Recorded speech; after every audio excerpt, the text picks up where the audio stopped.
truth seeker. I just want to make sure the entire world has an opportunity to hear this. Probably won't get it on the nightly news. And actually, before we go any further, can I check my audio levels? You guys let me know the live stream. I'll be coming through clearly. I'm going to play a little news clip. I'm going to play a song from the 90s. It's just so appropriate for this day and age that probably most people have never heard before. But it's from two very famous musicians who've surely heard their music on the radio, but just never heard this song. Let me see. I don't see any interaction in the chat, so hopefully we are live. Open up says, Mike, audio is crazy. Audio is jacked. That is not good. Access is not good.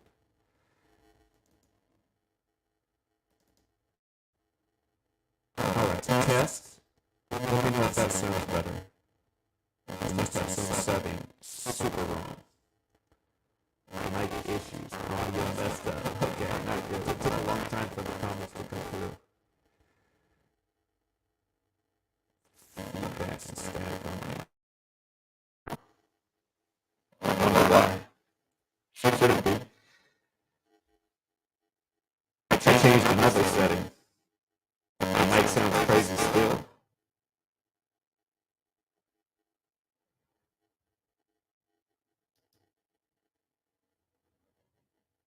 Super static still. Crazy. Alright. Hold on. I'm going to reset the system, you guys. And I'm going to restart the stream. How's disappointing?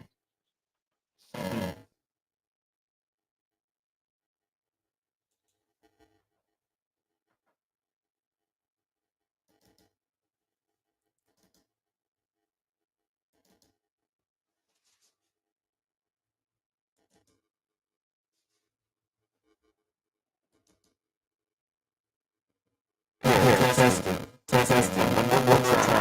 Try a few more things to make sure it's not me. I swear this is exactly how this sounds last time I raised this way.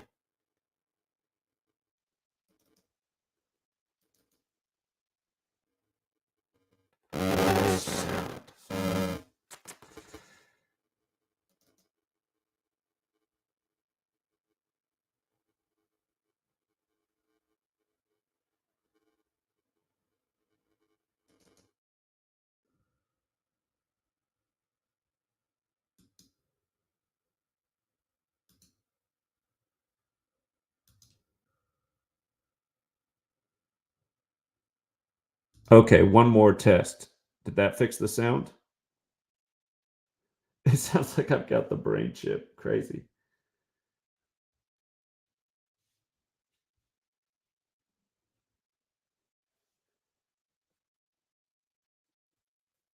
Better?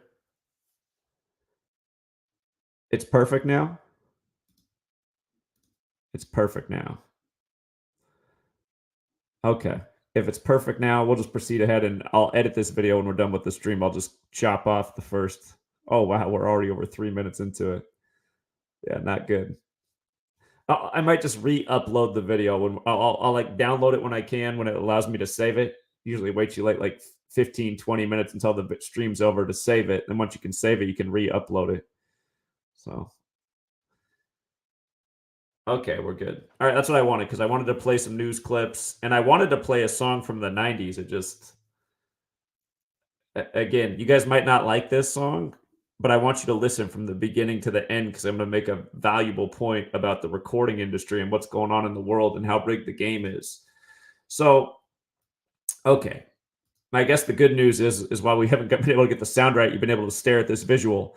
If you need help making out this visual, you just had bridges shut down all over the nation yesterday, April 15th, tax day. And it was Paul Pelosi, the husband of Nancy Pelosi. It was his 84th birthday. Bridges shut down all over. The big headline, the Golden Gate Bridge, the most famous bridge in America, where Nancy, you know, she's been in Congress for a long time there in the Bay Area, San Francisco. So the Golden Gate Bridge is stopped on Paul Pelosi's 84th birthday. And it was just a couple weeks back. It was Nancy Pelosi's birthday. And Nancy, you know, she governs out in San Francisco, but she's from Baltimore. Her dad was once the 41st mayor of Baltimore. A longtime Maryland politician was her father. But notice it was on Nancy's 84th birthday that the Key Bridge came down. And to add to this, she turned 84. Her husband turned 84. Her father died at age 84. And notice what day her father was born. This is Nancy Pelosi's father right here, Thomas Ludwig John De Alessandro Jr., the father of Nancy Pelosi. He was born August 1st. Remember what August 1st is? That's Francis Scott Key's birthday. It was the Francis Scott Key Bridge that collapsed on the birthday anniversary of Francis Scott Key. And again, they said a Singaporean ship, the Dolly, took down the Key Bridge. Nancy Pelosi shook hands with the leader of Singapore on August 1st, 2022. Would have been the 119th birthday anniversary for her father as well. But again, she shook hands with the leader of Singapore, only for the Key Bridge to come down on her birthday. Again, plus everything else that we've talked about with this. But now the ritual with her husband and the Golden Gate Bridge. And of course, right out of the gate, we talked about the connection with Nancy being in the Bay Area. Remember when they first put out the images of the Key Bridge collapsed? It's a white bridge, but the images that all the media was sharing were in the middle of the night with the red police sirens lighting up the white bridge so it looked red. And we're like, I mean, you can even see the symbolism of it. Like this, if you look quickly with just the red lights all over, it looks like a red bridge. It reminds you of the Golden Gate. And again, you learn the Gematria piece. Golden Gate Bridge in Gematria equals 135. The bridge came down 135 days after the leader of the Jesuits, Arturo Sosa. And Joe Biden referenced his infrastructure bill, which has Gematria 135. And again, if you're new here, Gematria, the Kabbalistic practice of coining numbers into words, you learn this code, you'll never see things the same way again. There's a reason they said that bridge came down, the Key Bridge, at 1:28 a.m. In Gematria, bridge collapse equals 128. Fern Hollow equals 128. Remember when the Fern Hollow Bridge came down on 128, January 28th, while Joe Biden was in Pittsburgh to talk infrastructure? Then this bridge comes down, the Key Bridge, 128 days before August 1st, Francis Scott Key's birthday anniversary. They had Amy Klobuchar on all day to talk about the bridge collapse in Minnesota on August 1st on Francis Scott Key's birthday. And it was Amy Klobuchar's 307th day of being 63 years old when 307 is the 63rd prime and Francis Scott Key died at 63. I make the point to understand how tight these rituals are. This collapse in Baltimore was on the 128th day of Joe Biden's age, and Nancy and Joe are symbolic of dying infrastructure, way past their prime, in places they shouldn't be, seemingly having a lot of slip-ups in the media. But yeah, these are major league jokes. And, back when these people were a lot younger, but still in office, long before these rituals came to play out that we're now witnessing, I want you to think about, again, a cabal. Again, like we're always talking about, we're on the Jesuit calendar. We're speaking the Jesuit English language. Again, all these people in D.C., overwhelmingly Jesuit backgrounds, Jesuit educations. Let's not forget the first Jesuit university in the nation's Georgetown, right there in D.C. But anyhow,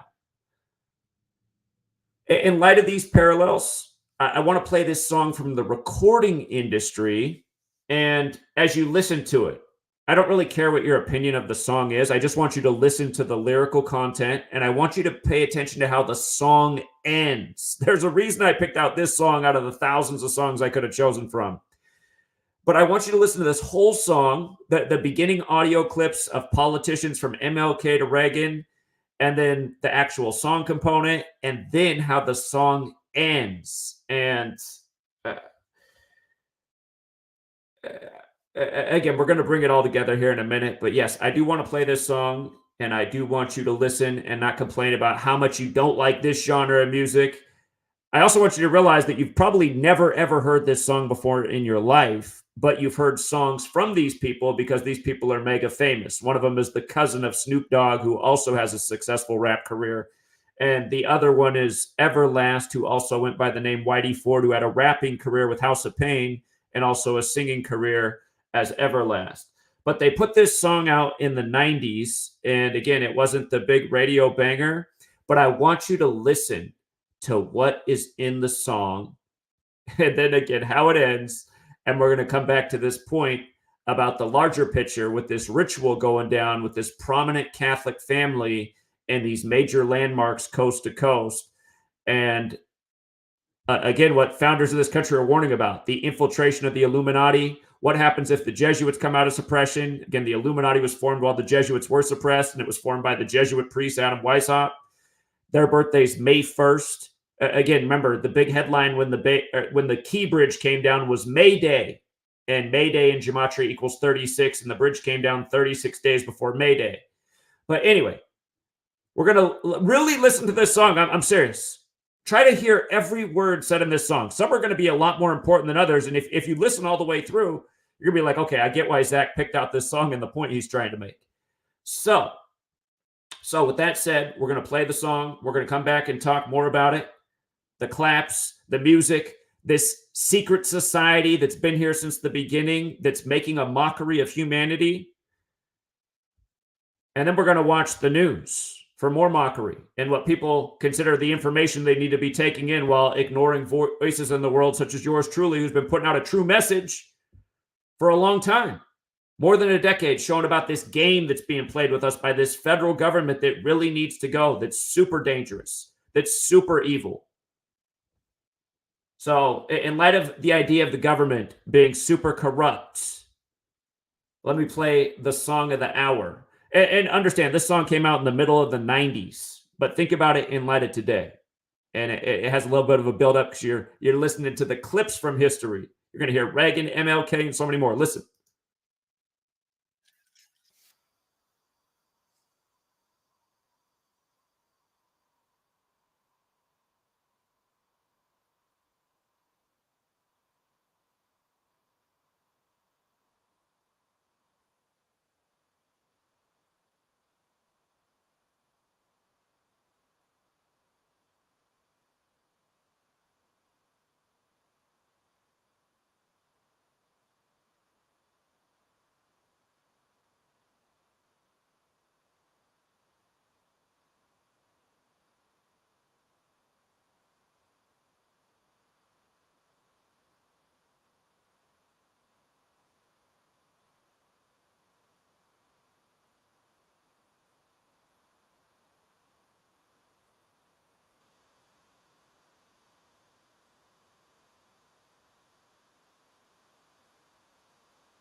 Okay, hold on. You guys said you can't hear it, huh?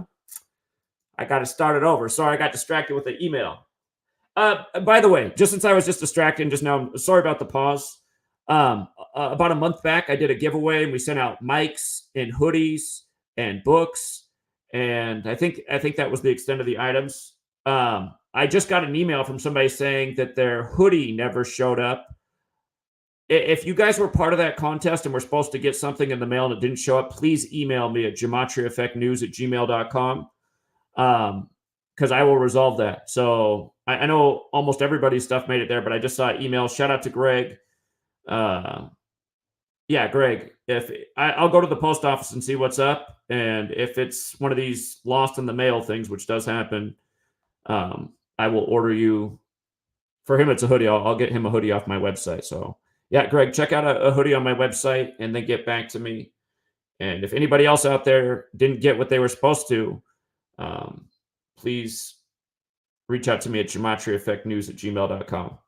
Hopefully that's the only case. Anyway, let me tweak the audio setting here again. Sorry for all the audio trouble. Oh man, I got a new audio setup recently that I use sometimes because it has a higher quality sound, but it's also got a million more things just to have right. One more time.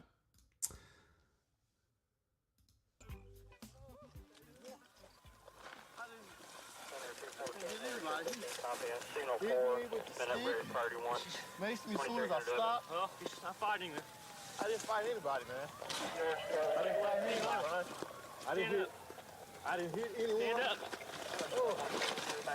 Well, the Bureau of Alcohol, Tobacco, and Firearms comes to disarm you, and they are bearing arms. Resist them with arms. Go for a headshot. They're going to be wearing bulletproof vests. Government is not the solution to our problem. Government is the problem. Concerning nonviolence, it is criminal to teach a man not to defend himself when he is the constant victim of brutal attack. In all of my years of public life, I have never obstructed justice. President Bush is asking the nation to employ what he calls weapons of the spirit.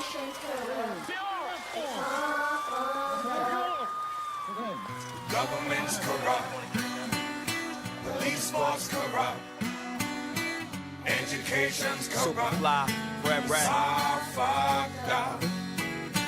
Government's corrupt, everlasting, corrupt, police force corrupt, education's corrupt, are fucked up. Step 2 paces, turning in trapped in the middle of the front line where the action's at, head straight to the stove. It's like hanging on the edge, on a ledge. I play my part, piece to the puzzle, he's with the muzzle. A YG always in trouble, cause of what he know, cause of what he knew, how he grew up and what he grew up to, and what he gon' grow up to be. Nothing wrong, but hope he don't grow up to be like me. Temptation to touch, a terrible thing.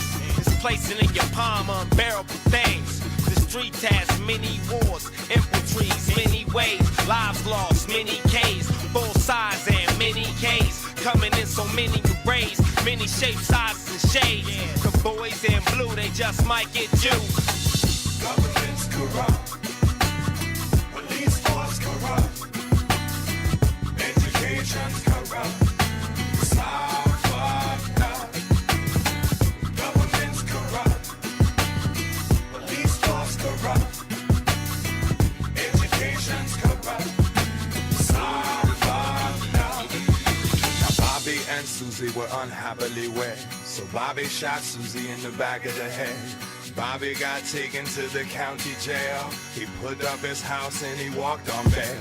Now Bobby's on the streets, he's free as the breeze. He saved up his loot for his legal fees. He spent his whole bankroll on attorneys who got the case dropped on technicalities. Government's corrupt, police force corrupt, education's corrupt, it's all fucked up. Government's corrupt, police force corrupt, education's corrupt, it's all fucked up. Yeah, through the good and bad times, times bad and goodness, and all the things that we used to have in the hood. Things making me happy, used to make me sad. That feels like the war of the world, buying heads, spread head to head like legions and germs. Rap like perms, shells make them wiggle like worms. We everlasting, corrupt and everlast, lashing, ever ready, sound spreading like rashes. Life is complicated, corrupt, everlasting, superfly made it, betrayed it, posting, stay shaded. They may lurk, but we lurk too. They create the wars that we fight for. There's only one life and only one way to be. God-fearing love to the GOD, cause I can see everything's corrupted. I'm corrupted, TV corrupted, the public, niggas yelling out, fuck it.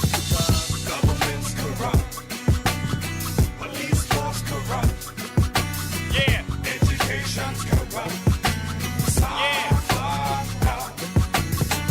Government's corrupt, police force corrupt, education's corrupt, it's all fucked up. every day, a nigga go outside, see some fucked up shit.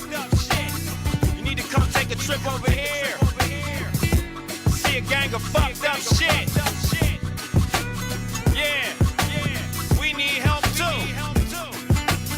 Everywhere I look, I see problems, unsolved mysteries. Come take a look over here. We need help too. I can't help but notice most of y'all niggas is worse than bitches. Y'all need help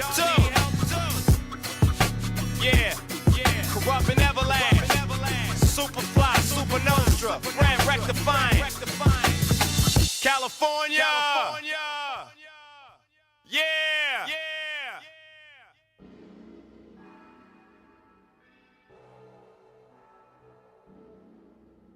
Is there a heaven? Is it above or below us? One ponders his mortality through clarity.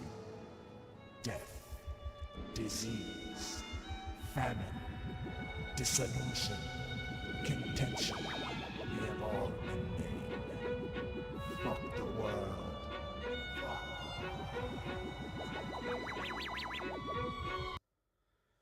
Okay, so that's how that song is. You got the introduction with the historic clips.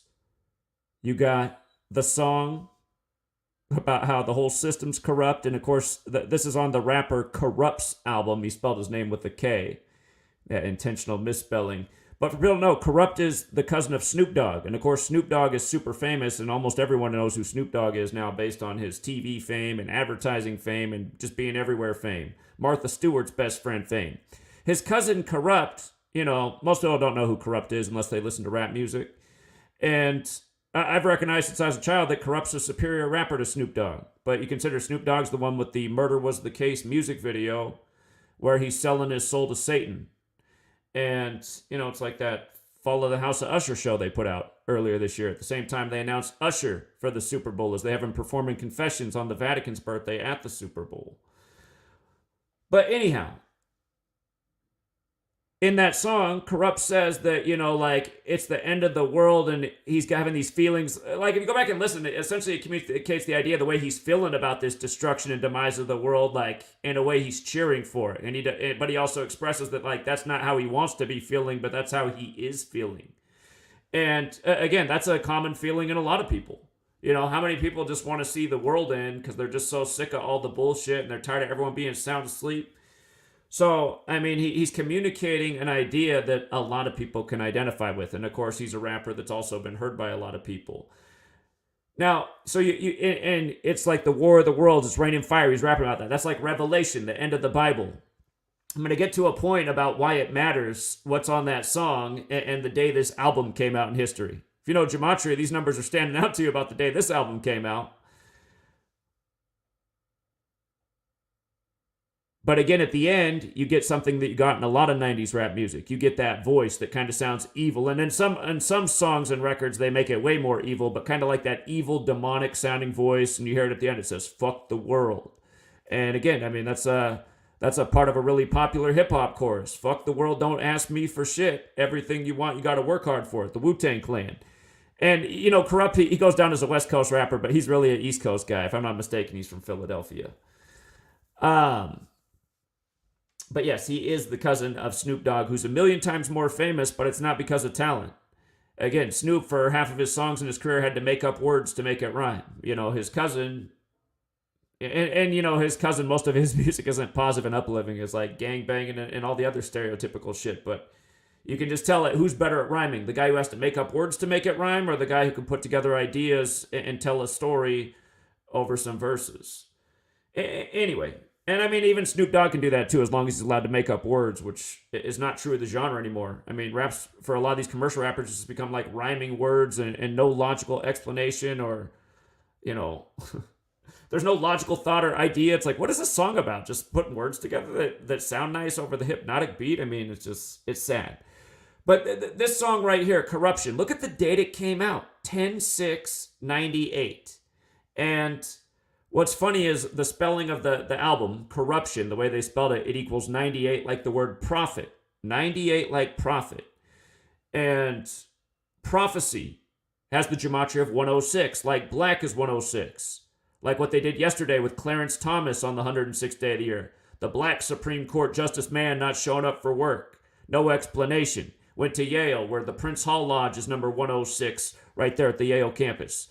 Whole lot of black history with 106. Obama's book, which plays on prophecy, A Promised Land, came out 106 days after his birthday. But here, the rap industry, where it's known that the rappers wear Jesus pieces. Again, Tupac, mega famous, dies. They put out his last album with him on the cross like Jesus. on Guy Fawkes Day, remember the 5th of November, but the big hit song Hail Mary couldn't be any more Catholic. Anyhow, you think about this. You think about what's in that song. Part of me wonders, I'm like, did Corrupt and Everlast even write those songs? They might very well have, but I don't know. But just to also have that theme at the end, just the evil voice with I guess that's the way the cabal works, right? They'll give you something and it can be 80% truth, but then that other 20% of what you consume is kind of poison. So like that, if you looked at that song that we just listened to as a story, and the conclusion that the average listener is going to walk away from is things are really fucked up and fuck the world. I mean, that's not the right endpoint, right? It's like you got the song about how bad things are, the government, the legal system, the police. If the song has a different ending about like a Bob Marley, now get up, stand up, and let's end it. But that's not how it ends, right? It ends with fuck the world. And I think at the end of the day, that's even how most people in the truth community are, if you will. They want information, they want to know what's going on, but at the same time, they don't really want to do anything about it. They're just like filling up their ego, like, yeah, see, okay, more information that confirms I'm right. This world is fucked. But at the end of the day, the attitude is fuck the world. That's why there's not a whole lot of effort from anybody in the world to change the way the world is and do something about it. You know what I mean? So, and yeah, I always just make the point that there's so many songs like this in the world that you've never heard before. And again, just imagine if the radio was full of songs like this. How much different would the common person's mind be if they were listening to songs like this all day? Not that this is the greatest song, but it's a song that's, talking about things that are wrong in the world. I mean, you listen, the Everlast part of the song's really easy to follow. About the crooked court system. Just the way they use the courts in us through the media, from OJ to what's going on now with Trump. OJ, Simpson, and Donald Trump, guys that have been in especially rap lyrics since the 90s. It's hard to think of a rapper that doesn't have at least one rhyme about Trump. Prince sang about Black Donald Trump. Died the year of the election of Trump. Remember, it was the year of the 58th Grammys. Prince's girlfriend Vanity died the day of the 58th Grammys. Purple Rain equals 58 in Gematria. Then Prince dies 2 months later, synced up with the election, the 58th election, where Trump announced he was running from the 58-story Trump Tower. When back in the day, Oprah asked him if he'd want to be president someday. Oprah's got that 58 connection. But yeah, 1984, right? 1984, the number 84. This big ritual with the bridges on Paul Pelosi's 84th birthday, Nancy Pelosi's 84th birthday, Nancy Pelosi's father dying at 84 and having the same birthday as Francis Scott Key. The significance of 84 and how all of these stories intertwine. I actually forgot to, I got to edit this and write one more word in there that should be on that list before I even read it out loud.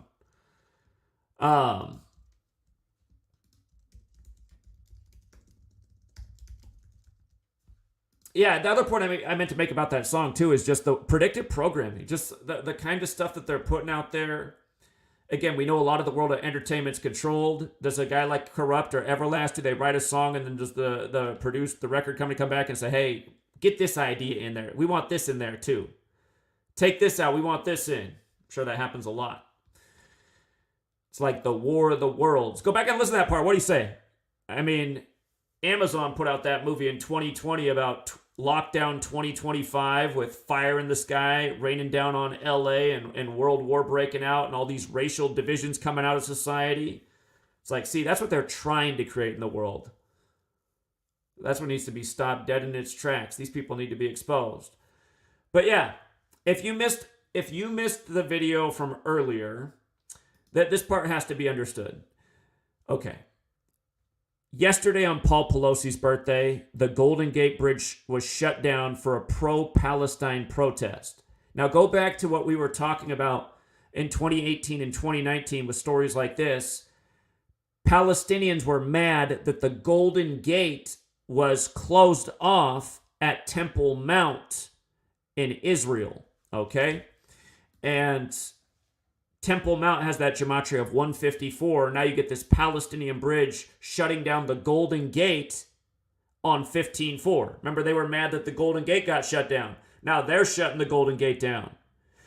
See how this is a monumental joke? And then at the end of the day, it's like, well, obviously it's not the Palestinians who are in control of this ritual. This ritual is literally perfectly synced with, American politicians. And this is going back to... Here's what's sick, you guys. This is how sick it is, how planned out all this is, and how controlled this system is. It's obvious the Illuminati, which was founded by the Jesuit Adam Weishaupt, hijacked this nation a long time ago. Because look at this. From the death of Paul Pelosi's father in 87, let's not forget the Pope is 87 right now, and the meaning of that number, 87. We saw what they just did to Francis Ford Coppola's wife at age 87, dead 117 days after the Pope's birthday when The Godfather's 117, after the movie turned 52 years old when Pope's 52, 52-week calendar for the Pope. But he died in 87, meaning this year is the 37th anniversary of his death. And Congress equals 37. He was a member of Congress. Obviously, his daughter Nancy's been a fixture in Congress. Look at this, you guys. You see how Nancy Pelosi equals 52? She was the 52nd Speaker of House. You see how Nancy Pelosi's 133 and 52? Look at government. She was born for this. These families have been, they're in this network. So this father, his future if his offspring was secure, that she was going to be the next puppet politician for this cabal. Exactly what Nancy's been. But government, 133, 52 like Nancy Pelosi. Notice Nancy Pelosi the other way. If you're new here, these ciphers are simple. They're just the alphabetic order forwards and backwards numerology. But Nancy Pelosi, 56, like Washington, D.C. Her birthday's 26/3, like 263 is the 56 prime. That bridge that came down on her birthday had 56 meters of clearance. On and on and on. We're talking about these same numbers all the time back to the beginning of the nation when it started with the 56 signers on the Declaration.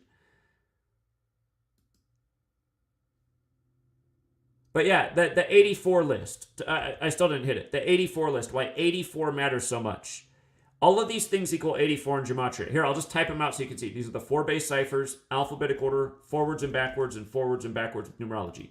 Jesuit, for example, is 84. Zionism, when you run the alphabetic order in reverse, is 84. This ties in with what's going on in Israel, the Zionist nation. Masonry is 84. Masonry is known as Judaism for the Gentile because it's based in the Old Testament. Modern Freemasonry is a Jesuit creation.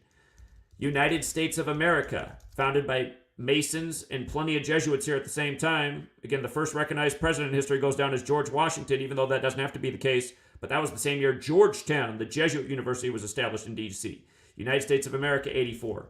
Superior General, 84. That's the leader of the Jesuits. The last one died at age 84 in a big ritual. The founder of the Jesuits, the first Superior General, Ignatius Loyola, died at 84 days from his own birthday. Pope Francis, born on 84 date numerology. Anthony Fauci, Jesuit, who was the head of NIH starting in 84. Took us through the very Jesuit pandemic. But this 84 is huge. So, again, United States of America is 84. The Catholic Church is 84. The Jesuit Order is 84. Again, Jesuit alone, 84. Zionism, Masonry.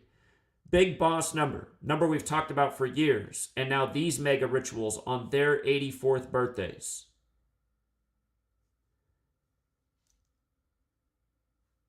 And again, the Superior General who has the 84 connection. From his birthday, November 12th, to the day the bridge came down on Pelosi's birthday, that was 135 days later. Golden Gate Bridge is 135. Biden's infrastructure bill, I can't remember the name of it off the top of my head. It's 135. He referenced it right after the bridge came down. We made these connections right the day it happened in Baltimore through Nancy Pelosi and understanding the numbers and the meaning. And remember, Central Intelligence Agency has that 135, also that 117. And notice how the word bridge is 117. And the worst bridge collapse in history was November 7th in the Tacoma Narrows. And RFK Jr. announced his VP running mate the day of Nancy Pelosi's bridge collapse, and she's from the Tacoma Narrows area. And the mayor, or the governor, of Maryland is from Tacoma Park, and he's 45 years old. And he took office 433 days before the bridge came down, and 433 is the 84th prime. And if you want to go back and check, 433 days after Castro shook hands with the Pope, he died, and Castro was Jesuit educated. And then 433 days after Castro died, his son died. Again, that's the 84th prime number. And the mayor of Baltimore, his birthday is the 8th day of the 4th month, April 8th, the day of the eclipse. And on and on and on. The Salvador Dali painting. Salvador Dali died at age 84. And again, Nancy Pelosi's father, dead at 84. Francis Scott Key's birthday. I mean, just unbelievable. So yeah, now let's compare like this information that we put out on TV. Let's compare it with the nightly news. So we're going to watch the CBS coverage of their story of the bridge and the collapse. And if the volume's a little bit low, I'm sorry I have it at the max setting. It's the downside of this news. I'm not super happy with this new software I got. That's why I haven't been using it a lot. And I just want to give it another spin today to see if things will go better. And I did a worse job because I made some mistakes in the beginning. But again, I just always see the feedback that the volume's low when I play clips. So let me know how this volume is. Understand I have it at the max setting. I cannot turn it up. Unless on the YouTube thing I can go, no, it's at the max setting. So that, yeah, we're all the way maxed out on the system, on the YouTube video. Let's watch this news clip and just see how they play us as they play the news. Like, ask yourself, where's the investigative journalism? Like, how can there not be a journalist in all of the television world in the last decade that's found our work interesting enough to bring up? I've seen some YouTubers get taken on all kinds of news networks and share their findings. Surely, one news network must think it's interesting enough that these bridge rituals, so obviously connected to Pelosi and now her husband, I mean, are unfolding on their 84th birthdays. Anyway, let's watch the news and see how, again, our friends and family who never look into anything, this is the kind of information they're taking in. Let's see why they are where they are. Here we go. From CBS News Bay Area, this is the Evening Edition. Good evening. We begin tonight with the protests shutting down freeways and bridges across the Bay Area for much of the day today, leading to more than 24 arrests. Good evening. I'm Elizabeth Cook. Demonstrators calling for a ceasefire in Gaza shut down the Golden Gate Bridge and Interstate 880 in the East Bay, starting right as that morning commute was just getting underway. The traffic was backed up for miles. Now, this was a pretty sophisticated operation. Some protesters on the bridge chaining themselves to cars, and in the East Bay, they even brought out barrels full of concrete to stop anyone from getting by. Within the last 2 hours, the CHP told us those protesters could face conspiracy charges due to the coordination. Wilson Walker begins our team coverage at the Golden Gate Bridge tonight. Wilson? Liz, you know, we saw this just late last year over on the Bay Bridge. We've seen it again now. So clearly we're involved in a little a contest of cat and mouse between the protesters and law enforcement. If you were trying to cross the bridge here or drive up 880 today, you are simply caught in the middle.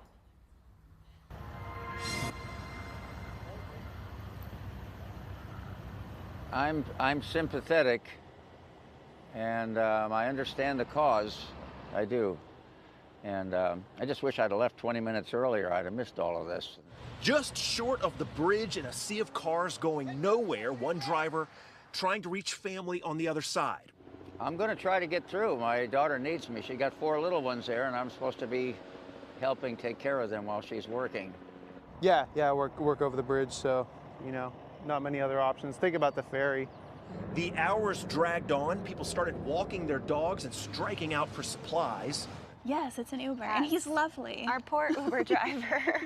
And amongst the crowd, a constant chatter about the protest that had stuck them all there. Some were sympathetic. Like, yes, it's an inconvenience, but it's also an inconvenient to be a human being in Gaza right now.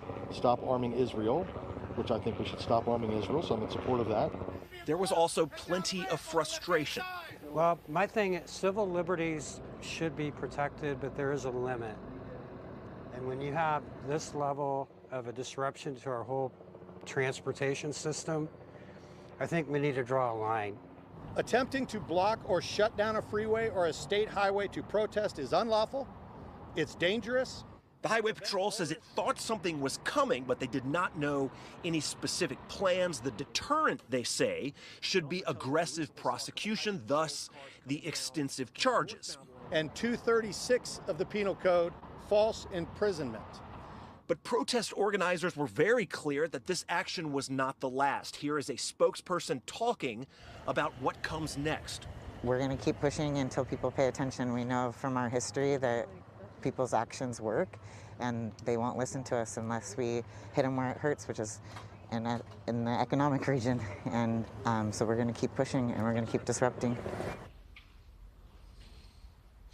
If you were watching this morning, or if you were stuck in it, you might have had a question about the jurisdiction here on the Golden Gate Bridge. Who sort of follows up on the charges for the folks who were taken off this bridge? Well, we learned that this afternoon. Highway Patrol has referred this to the San Francisco District Attorney's Office, so there's no federal question here. The other cases over on 880, of course, will go to the Alameda District Attorney's Office. But if you remember from the November case, we just saw all of those protesters in court in San Francisco with a bit of protest surrounding that. And the District Attorney kind of cut a deal with those protesters. They essentially got to pass on the charges if they do some community service and stay out of trouble. So you can imagine someone somewhere is checking the names from today against that list to see if they have perhaps violated some agreement, if it's the same name that pops up. But you also have to wonder if there's some sort of escalation in the charges that are filed here. You know, the District Attorney's Office tried to send a message with that case. Highway Patrol seemingly trying to send some signals today that they're not going to tolerate this. Do the charges get more intense? Does the prosecution become more vigorous? Maybe a question as we go ahead, Liz, here. You know, we've seen this a couple times. We hear some strong words. Does anything more come out of it this time? Yeah, and the impact, the massive impact that it had on commuters today, no question will play a role in that. Obviously. All right, Wilson, thank you so much. All right, continuing our team coverage on this is Itai Hod. He is live in Oakland, where all lanes of 880 are back open again after being shut down earlier today by demonstrators as well. Itai? Good evening. Yes, I'm on 7th Street. Right behind me is the on-ramp to 880 South. Just before 7 a.m. this morning, about 300 protesters blocked this on-ramp, essentially creating a massive traffic jam. Basically, this was all part of a day of action called A15, as in April 15th, a coordinated demonstration across the country and internationally. The goal here was to put pressure on governments to financially divest from the state of Israel and bring attention to the ongoing war in Gaza. Drivers who were caught up in this traffic jam essentially waited for as much as 5 hours before CHP was finally able to clear some of those protesters. We spoke to the protesters and some of those drivers to see what they had to say. Take a listen. We specifically chose this day because of the significance around it. We will always, as just a regular citizen who's not okay, we will always find other ways to speak up against how our tax dollars are being used. A pause in people's day is not as significant as not being able to find food. Basically, this is not fair for, a lot of people. They go to work, they're trying to, make some money, and look what happened. This is just, to be honest, ridiculous. All lanes were eventually reopened at around midday. We'll bring you more from some of those frustrated drivers who were caught up in the mayhem tonight at 6. In the meantime, back to you in the studio. Itai, thank you so much. Now, we did see police leading away some of the protesters in the East Bay, but we're still waiting for an exact number from the CHP. Now, as Itai mentioned, today's protests were part of a global day of action. Here's the scene in New York City, where several hundred protesters shut down the Brooklyn Bridge earlier today. And in Chicago, protesters blocked access to O'Hare International Airport, calling for a ceasefire in Gaza. Now, this isn't the first time protesters have shut down Bay Area bridges to call for a ceasefire in Gaza. Dozens of people were arrested on the Bay Bridge back in November, while President Biden was in town for the APEC conference. And just last month, protesters showed up in force at SFO. They shut down the international terminal and used vehicles to block the entrance. Recordings just got better. Okay, so again, no real investigative journalism. The explanation is just the protesters were really well coordinated. But then, of course, the other big part of the story is the authorities then came and backed up the protesters and used their vehicles to further shut down the roads. And there could have been a decision made by government to clear the people because they're blocking, major interstates. And again, you heard the one woman say that the day's symbolic, of course, because it is tax day. But then understanding gematria, you see the greater ritual and why they keep pairing the Golden Gate in San Francisco with rituals in Israel, which we've now been talking about for over 5 years with hard evidence. And again, Nancy Pelosi, somebody who's been in Congress for so long, supporting these agendas that are coming to, a climax at a very specific time, which we've also been calling out for a very long time. Here, I got to pull up this article right here. New York Times, October 6, 1940, New World Order pledged. I'm just going to write that. It should pull it up. Here it is right here. So, again, October 6, 1940. 10-6, right? Familiar date, right? Prophecy date. Yeah, like I said, prophecy, 106. New World Order pledged to Jews. You remember how corrupt is the cousin of Snoop Dogg, and Snoop Dogg got super famous in the 90s with Dr. Dre, and they put out that Dre Day music video, and part of that music video showing the greedy Jew record manager, and Dre puts the red dot on his head. That's all part of the music video. It wouldn't fly anymore. Jonathan Greenblatt would be breaking Dr. Dre chronic records for the ACLU. But again, I'm saying there's a reason that all these dates and rituals keep lining up, and a song's put out like the one with Corrupt and Everlast that's like, feels like it's speaking to this moment in history more now than ever, almost 30 years later. But yeah, this headline, New World Order pledged to Jews. The date it came out 10-6, 1940. The date numerology is 10 plus 6 plus 19 plus 40 is 75. Israel is 75 years old right now in gematria. Again, notice, New World Order, alphabetic order numerology. When I was new to this work, this was the cipher that we did the majority of our work in. These other numbers do matter. New World Order is also 177 and 69, like the Jesuit order. 174, like what happened with this war in Israel beginning on the 174th death anniversary of Edgar Allan Poe in Baltimore, as Mike Tomlin picked up his 174th career win over the Ravens, named after Edgar Allan Poe, the very next day, the day Israel declared war. Like the fall of the House of Usher being announced at the same time, connected to Poe in Baltimore.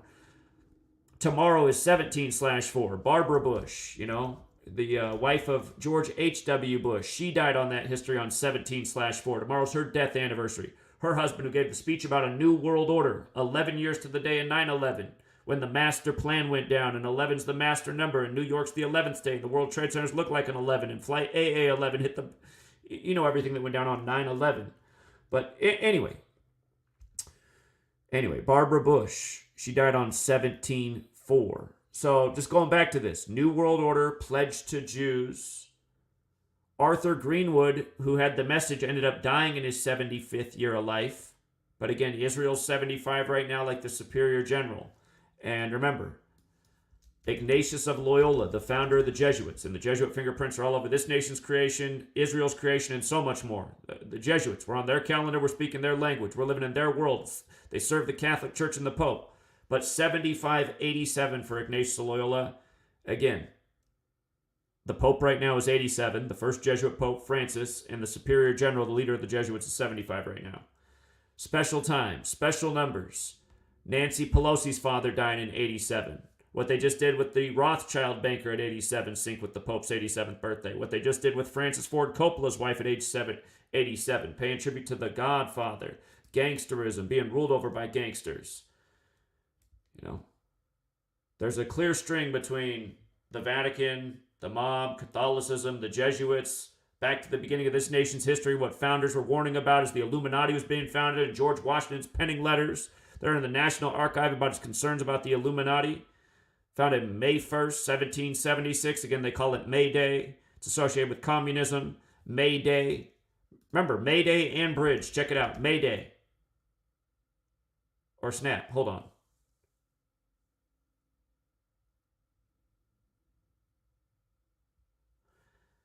Oh, I know what it was. I know what it was. This is what it was. The headline was May Day, but the point we were making is it was from the governor, the one from Tacoma Park, Westmore, who's 45 right now, and the May Day headline was 36 days before May Day.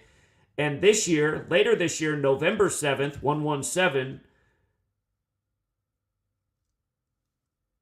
it'll be the 84th anniversary of the Tacoma Narrows Bridge collapse, November 7th this year, 2024. The Golden State Warriors, they've had a lot of 117 rituals this year. They have the Bay Bridge on their uniform. Golden State Warriors is 117, like Steph Curry's 117. And again, his dad played up in Toronto where Steph Curry lost in the finals too, and he met his wife there. And this year, see how Toronto's 36 forwards and backwards like bridge? Funny enough. Remember, this year on Steph Curry's 36th birthday, R.J. Barrett's brother was announced dead. But anyway, Toronto, Steph Curry, Golden State Warriors, all year they've been doing 117 rituals with this team. Again, the Bay Bridge gets locked down the day before this play-in game for the Warriors versus the Kings, all focused in the Bay Area. Today is, you remember how their assistant coach died at age 46? Sacrifice 46. Genesis 46. Sacrifice. He died 90 days before today. You see that? 90 days before today on January 17th. Now Golden State plays in the play-in with the Bay Bridge on their uniform. And here, I want to go back to here's what we were pointing out the day that, I want to go back to this right here. The day that the Baltimore Bridge collapsed, there was a lot of bridge stuff going on in the NBA.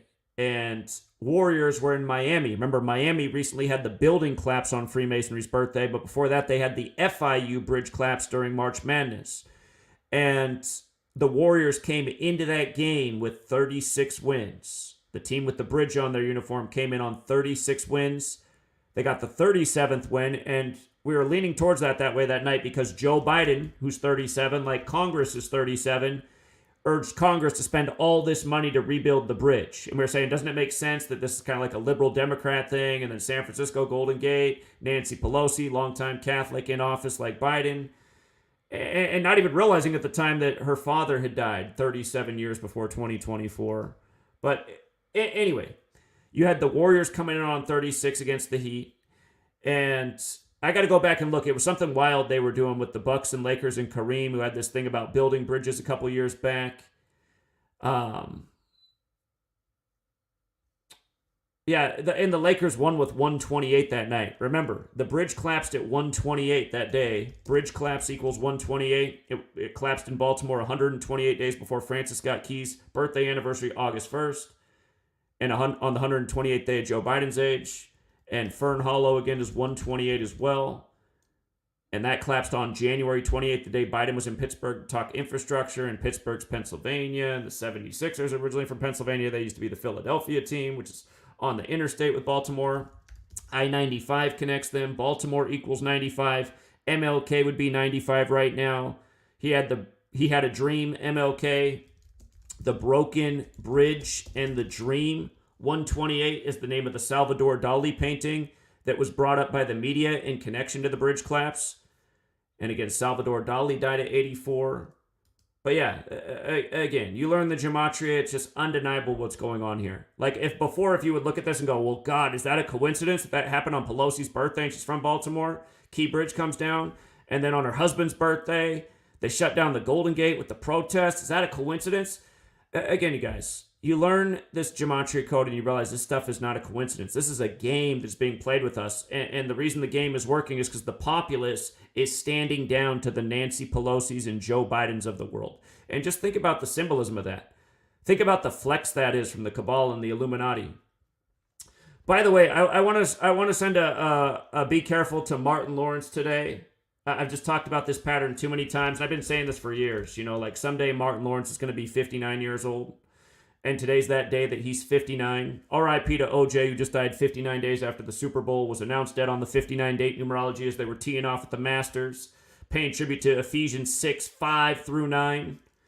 Again, you guys, if you're new here, Slave, 59 forward, 76 in reverse. Motown came out in 59. Black History Month ends on the 59th day of the year. The federal government recognized Black History Month in 76. Renegade equals 59. That's Obama's Secret Service name. Barack Obama equals 76. Obama also equals 14. I forget if Obama has the 31 connection. It does. Obama's 14 and 31 like slave as well. And Obama's got, or it's, hold on. What is wrong? Hold on. I'm tripping about something. Barack Obama's got the 76 and 32 like Negro and 68 like MLK, killed in 68 on 4-4, and let Obama be in number 44, elected 44 years after the Civil Rights Act. But nah, there's something that I'm letting slip through the cracks right now. Anyway, OJ, dead at 76, and he's from San Francisco, right? And he died on the 101st day of the year, and Route 101 does go through the Golden Gate. San Francisco, 76. Last year, Tony Bennett died on the 202nd day of the year. His big hit song, I Left My Heart in San Francisco. You see how San Francisco's 122 and it's on the 122nd meridian? Check out the full name of Nancy Pelosi's father in Gematria. 122. Like San Francisco, like Pope Francis, number that connects with St. Francis of Assisi. 320 like Roman Catholic Church. Again, I don't mean to overwhelm with the numbers, but these numbers are important. And again, you see how San Francisco is 122 and 50. So is Satanic. The Church of Satan was founded in San Francisco. God, you know, I just thought about something. The church turns 58 this year. Like Donald Trump's so attached to 58, and he runs on MEGA. MEGA is the highest degree of the Church of Satan. It's interesting. Yeah, if you've never seen my work on Anton LaVey's death and how it has the Jesuit fingerprints all over it, it's undeniable. It's all 201. But, and again, San Francisco is named after the man who created the Franciscans, which is the precursor to the Jesuits. That's why Pope Francis, the first Jesuit pope, is named in tribute to him. And yeah, I'm sure his name's also in tribute to Francis Xavier, the second most important Jesuit in their history. Some people argue even though Francis Xavier didn't found the order, he is the most important member. I mean, I don't know. I wasn't alive, but Ignatius and Francis Xavier, they go down as the big old names. So connected. Joe Burrow, you know, he's in the Billy Cannon ritual. Billy Cannon dies on Cannonball Day to the Jesuits, and then Joe Burrow's doing big rituals in Xavier-controlled Cincinnati for the Super Bowl, playing all 4 of Billy Cannon's teams in the playoffs.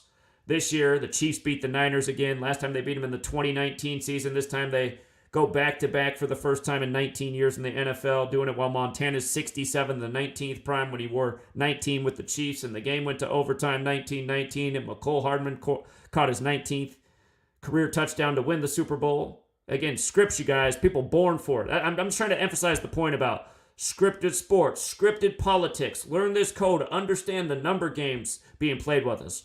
Just like how back in 2017, we called the Super Bowl dead on, as we've done so many years, through what Donald Trump did in the world September 23rd. Again, took on the protesters of the flag when the flag was sewn in Philly at 239 Arch Street, and Trump has the same birthday as the flag, and he took the White House while the flag was 239 years old. And Kaepernick, the first man to protest the flag out in San Francisco on the 239th day of the year. The Bay Area in Philly. Philly not far from Baltimore, but the Warriors and the A's, the Athletics from Philly. A lot of coaches went from Philly to San Francisco. Right when the 76ers moved, then you had a championship between the new Philadelphia team and the Warriors. I mean, just like how the Blazers, where I'm from, Portland, the only championship they won was in the 76-77 season over the 76ers. I wasn't even here yet. I was born in the 80s. I was born just before 84 and 83.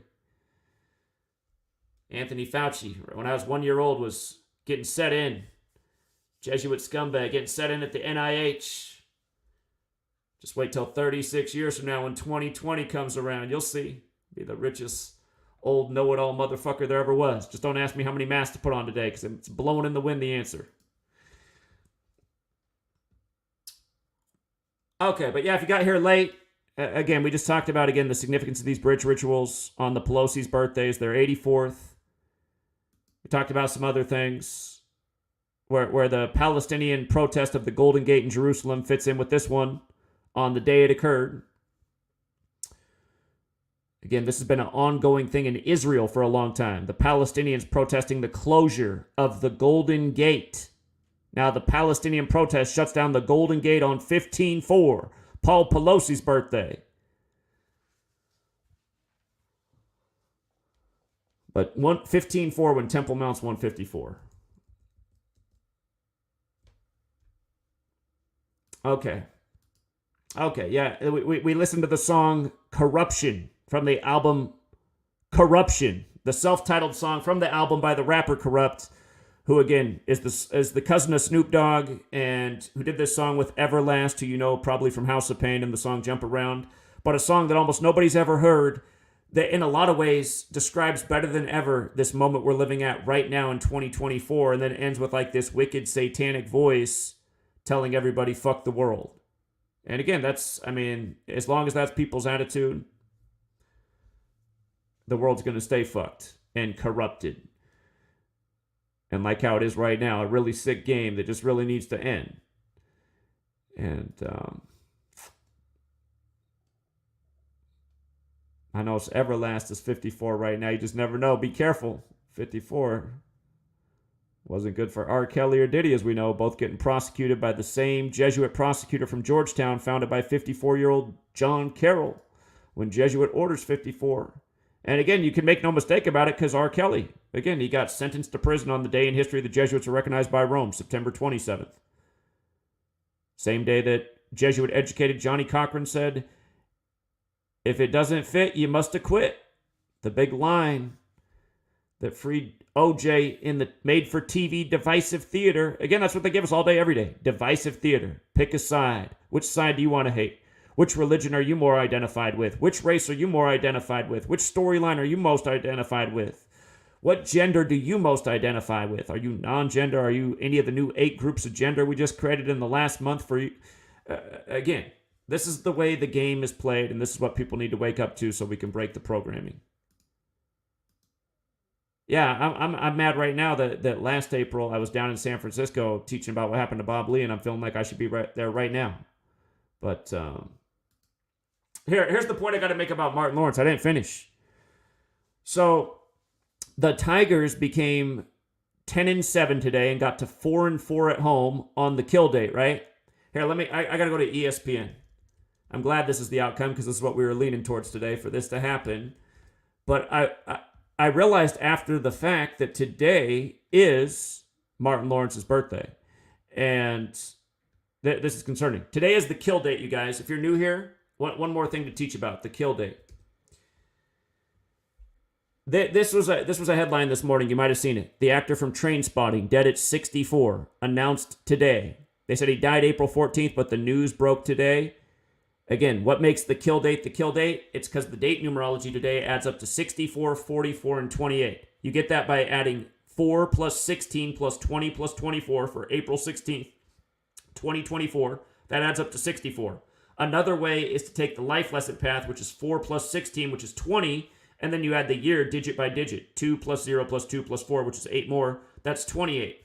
And then there's the abbreviated path, which is just 4 plus 16 plus 24 for April 16th, 24, which is 44. So there's one day every month where the numerology is like this.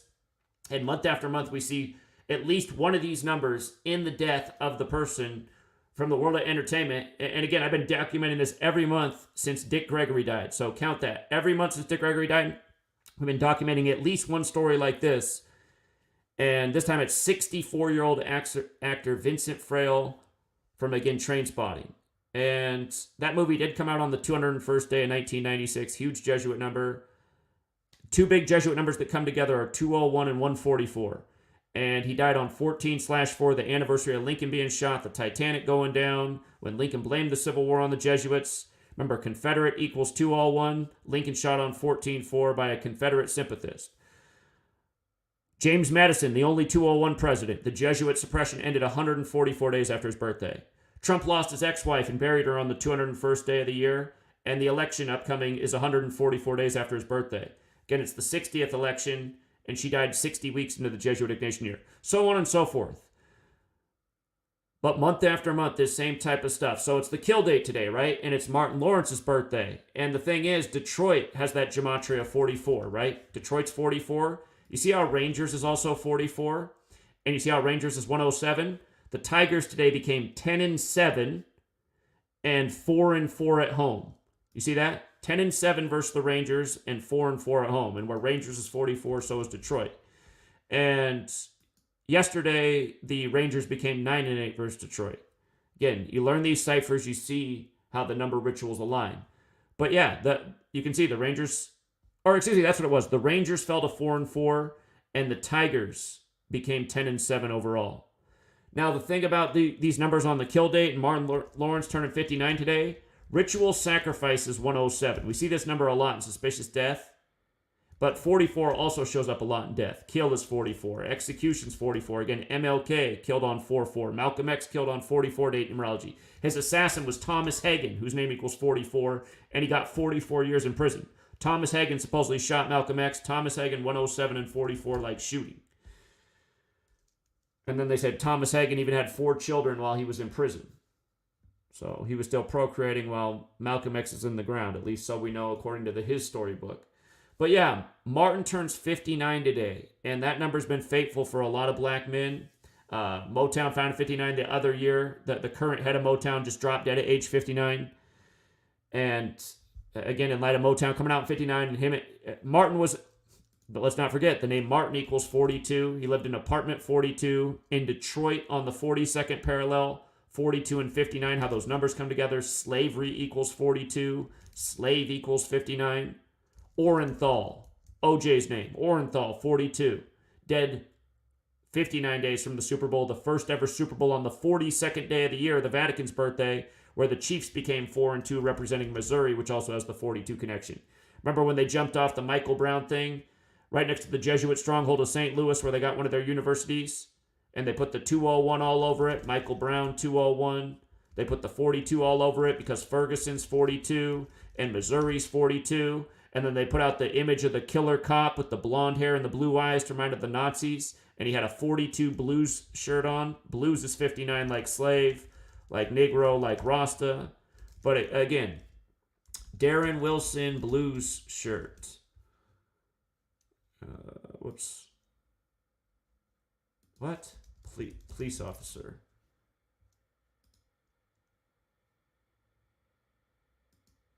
Here, this is the first image they put out of him because they didn't name him for a minute. And then when they put it, I remember covering this like it was nothing in 2014. And we're like, can you guys believe this? We were talking about the code. And then, just here. Darren Wilson, number 42 in the blue shirt.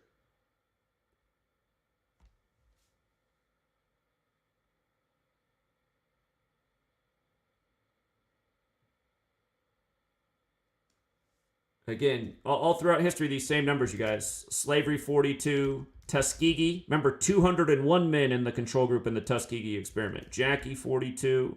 What they did to Chadwick Boseman. Then changed his age. Huxtable. That's Cosby Show. That's their last name. Cosby Show, 42. Muhammad Ali. That's a 201 and 42. LeBron James, they've been using him like a civil rights leader in a lot of these stories, Michael Brown and whatnot, hoodie movement. But again, one physical description of Jesus in the Bible, and that's that with hair like wool, darker skin. And the New Testament begins with the 42 generations to Jesus. New Testament, 42. New Testament, 66 in reverse. Math, 4266. The New Testament begins with Matthew and the 42 generations to Jesus. In Revelation, it says the one who can calculate can figure out what's going on, And here we are. We've been calculating. We've been figuring out what's been going on. And sadly, most people, I don't know, under some kind of hypnosis to be thinking that Nancy Pelosi's telling you the truth. These people on TV are telling you the truth. These people have been lying to your face nonstop for decades and getting away with it. And it's been obvious. But it's just crazy to watch this happen after all these years. Again, I've been following this trail since I was 18 years old, back after 9/11 in 2001, to just watch how. And I've been saying this whole time, like, you can't tell me this isn't all rigged, and these people aren't just put in office and just on voting day they put up whatever numbers they're going to put up on the screen to tell you whoever won. I mean, who really wants Nancy Pelosi? How bad is it that we have to choose between a TV game show contestant, The Apprentice, and a man he's either really losing his mind or he's playing up the part if he's losing his mind. Because I really do feel like that's part of the programming, too, to always make it seem like these government officials are dumb and aloof. They did that with George W. Bush. We're doing that with Biden like his mind's gone. A lot of these politicians play really coy and dumb. I remember last November when it was time to vote, the clip that they were showing through the whole voting scene was like a standoff between two politicians. They almost got into a physical altercation. It's just like, see, that's all it is really right now. It's like, come on, how much can we provoke you? Go fight with the other side. Go get in a physical fight over R&D and red and blue. It's like those parties sold you out so long ago. You're just stuck on the rhetoric. You're stuck on the soap opera. You can't see that this is all empty rhetoric and these people got to go. Yeah, here, exactly. I just looked out the chat. Kamala, exactly. I mean, Kamala never seem so dumb. She gets in the White House. Now the story is like she's just like lost her mind. She's not how to talk. She's not how to lead. She doesn't know how to make a point. Remember when she was so sharp and she defeated Biden in the first Democratic debate way back when? There's that big moment. Kamala upstaged him the debate over busing. It was the whole takeaway from the first 20 candidates for the Democratic thing. It was just between Kamala and Biden, the cute little debate with the nice ending. And the next thing you know, Joe's picking Kamala on the 59th date numerology for the 59th presidential election as she does the one-term senator to Oval Office like Barack Renegade Obama. And again, just coming back to that 59 code, Renegade 59. Barack Obama 76. Slave 5976. His book of Promised Land 59 and 76.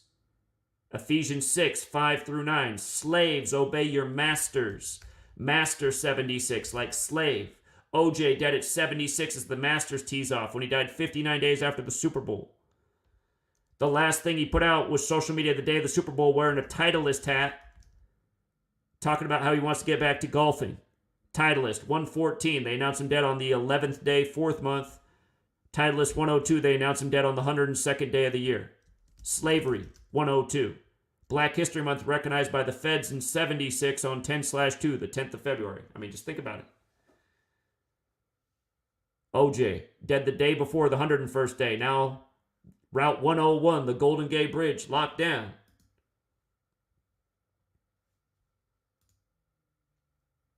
Thank you, 33 always. You know what? Because you posted that, shout out to Gematria32, wherever he is. I got to play this video real quick, you guys. Gematria32, I appreciated putting this one up. It's fun. Isn't it funny how the algorithm works? Look at that. We play the Corrupt and Everlast song, and then boom, right away in the feed, we got an Everlast music video. The song you probably heard of him is where he's the singer. I'm sure everybody's heard of House of Pain, Jump Around, but Everlast, his song still gets radio play. What It's Like. And out of all the pop songs in the 90s that got radio play, you know, that song had an important message in my opinion. But I got to play this one right here, Gematria32. Here we go. Right here in New York City, a young American doctor back from Africa raced to a New York hospital, and tonight it is confirmed, a new case of Ebola. This was the image late today, that ambulance rushing the physician from the aid group Doctors Without Borders to the hospital for testing. Dr. Craig Spencer recently returned from West Africa, alerting authorities to his stomach problems and his fever. And late today, first responders. Good morning, fellow truth seekers. Welcome back. Today. Okay, so he's got archived videos. I just want to play this video because this is from 2014. This is in the early days of the research. And this was just at the height of the Ebola scare and just laying out the pattern of 33 and where Ebola fit in with AIDS being a big scare 33 years earlier. And remember, years later, we eventually got Corona, which is another word with Gematria 33. But this is 2014. Check this out. Today is the 1-year anniversary of my written blog and my research, essentially. I started before that, but I didn't start writing anything until exactly a year ago today. Interestingly enough, a year ago today, October 24th, 2013, the numerology for that day was 47. When I started the blog, which you can go to, I'll link in the comments, if you look at my first post, I don't talk about gematria or numerology at all. I do talk about the ongoing significance of 33 in world events, however. And the other thing I talk a lot about is fiction, where events are written about before they transpire. And in my research, that goes back to Futility, Wreck of the Titan, written about the largest ship ever built, named the Titan, that crashes on an iceberg in April while traveling between the UK and United States. That occurred exactly 14 years, or that book was released 14 years before the sinking of the Titanic. There's more books like this throughout in history. Another really good example, though, more recently is called The Final Jihad. It was written by the brother of the governor of Oklahoma, who was governor during the time of the Timothy McVeigh Oklahoma City building bombing. If you read this book, The Final Jihad, it's about a character named Tom McVeigh, very similar to Tim McVeigh, who does blow up the Oklahoma City building. Also in that book, events happen that are similar to the TWA airplane crash out of New York City, and also planes flying to the World Trade Center buildings at the end of the book. And this book was written before any of these events took place by the brother of the governor where the actual bombing happened. In recent weeks, it's made the headlines that this book called Absolute Zero, published in 1997, that's 17 years earlier, it should be noted that the word Ebola sums to 17 in Gematria, is about a patient zero in Dallas, Texas, that brings Ebola to the nation. And I think that's just one of many more examples of where I started with this research. So anyhow, since I've started it, I've also learned about this gematria and numerology and how important it is in the ongoing conspiracy. It ties right in with this fiction being released well in advance. So yesterday's numerology is also 47, 10, 23, 14. This is exactly 365 days after I started the blog. And if you read my first post, you guys can all go back and look at it. What I talked about is there's this building narrative for a major epidemic in the Northeast, from the Northeast all the way down to the Carolinas and Georgia. And what I theorize, and what I've thought for quite a while, honestly, is that eventually there will be a horrible epidemic on the East Coast because that's where the majority of the nation's population is. If you look at population density in this country, the East Coast is packed, as we all know. The middle of the country, sparse. And a lot of the West Coast is just wide open outside of the cities. So it seems like naturally they're going to need people to move further west because there's just so much space. And in that initial blog post, I theorized that someday they're going to bring something really awful to the East Coast, and I think it's sooner than later because of the Georgia Guidestones. I talked a lot about the Georgia Guidestones in that first post. Just recently, in September, they were updated, and it's all fitting the pattern of what I've been writing about. And what I've been writing about with the Georgia Guidestones is that they are located on the 34th parallel north. They're currently in their 34th year anniversary. 34 is the 9th Fibonacci number. Fibonacci numbers are the numbers of life. And the first rule on the Georgia Guidestones is maintain the Earth's population at 500 million. Well, if these are more than a hoax and these rules that were written in these stones are sincere, then that means 13 out of 14 people living, if the world's population truly is 7 billion, would have to die to get to 500 million. 13 out of 14 people. And in my research, I've shown that this has been done before. It's been done before in this very own country. Variola, also known as smallpox, destroyed the Indian population that was once here. In Gematria, the words variola and Indian both sum to 33, a very significant number, and it's through and through in this Ebola story. Yesterday, with the numerology of 47, we heard that this doctor right here, Craig Spencer, 33 years old, has tested positive for Ebola. He got it while working with Doctors Without Borders in Western Africa, supposedly. But let's go back in time. Okay, so this Ebola story, it got big in the United States July 22nd, 722, another very important number. 22 divided by 7 creates the number that is pi. Pi has to do with circles. Think about circles and cycles. This Ebola story is following AIDS by 33 years. The AIDS story was 1981. 33 years later is 2014. AIDS is 1 plus 9 plus 4 plus 19 in Gematria. AIDS sums to 33. The doctor who discovered AIDS was 33 years old. His name was Michael. In Gematria, Michael also sums to 33. There's more of this, but now let's fast forward to the earlier this year, 33 years after the AIDS awareness. In Conakry, Guinea, Conakry has a Gematria of Guinea. A 33-year-old doctor contracted Ebola. It is said that he was brought back to Atlanta. Atlanta's on the 33rd parallel north. ATL, the common abbreviation, is 1 plus 20 plus 12 sums to 33. And that July 22nd is when this all went down. It is said that he was treated with the experimental Ebola drug ZMapp. It's spelled that way, capital ZM, lowercase APP. Z plus M is 26 plus 13, that sums to 39. The acronym for HIV also sums to 39. In this study of numerology and gematria, 33 and 39 are often paired together, especially in New York. I'll get into that at the end. So, he got this drug, ZM39, and then APP is 1 plus 16 plus 16. So this drug is almost like a 3933 coded into it.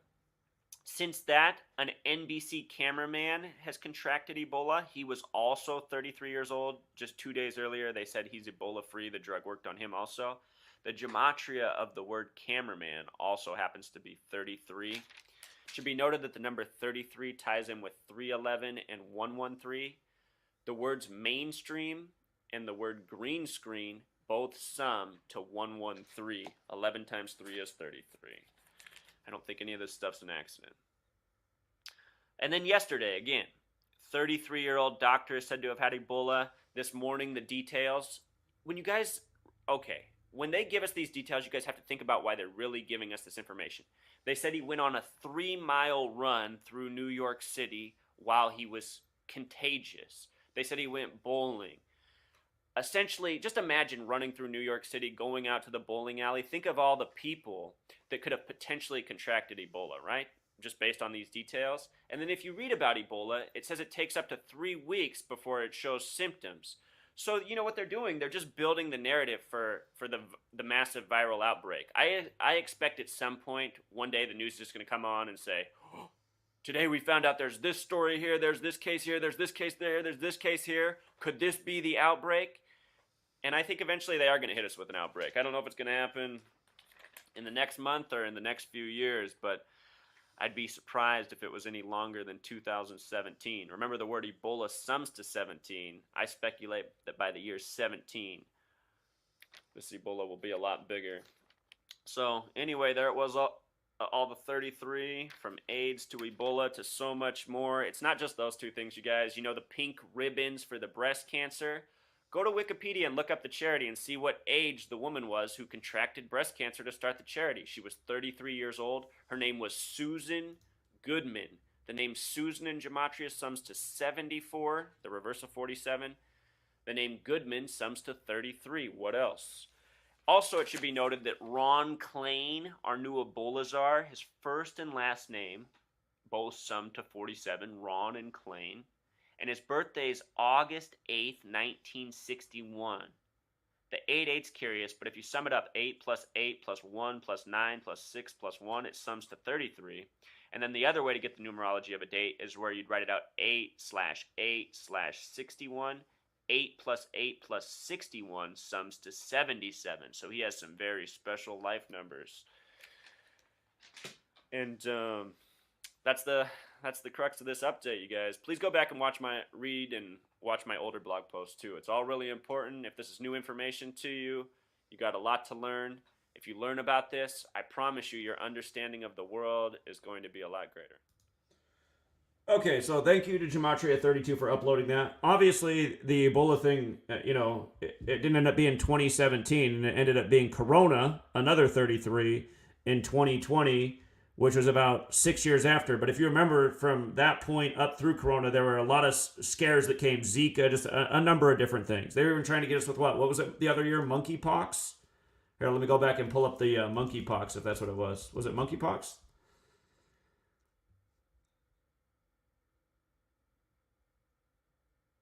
Yeah, monkeypox. They were just going monkeypox crazy. They sent off a bunch of there were 47 cases of monkeypox between 1970 and 79. That was some of the early reporting, but hold on.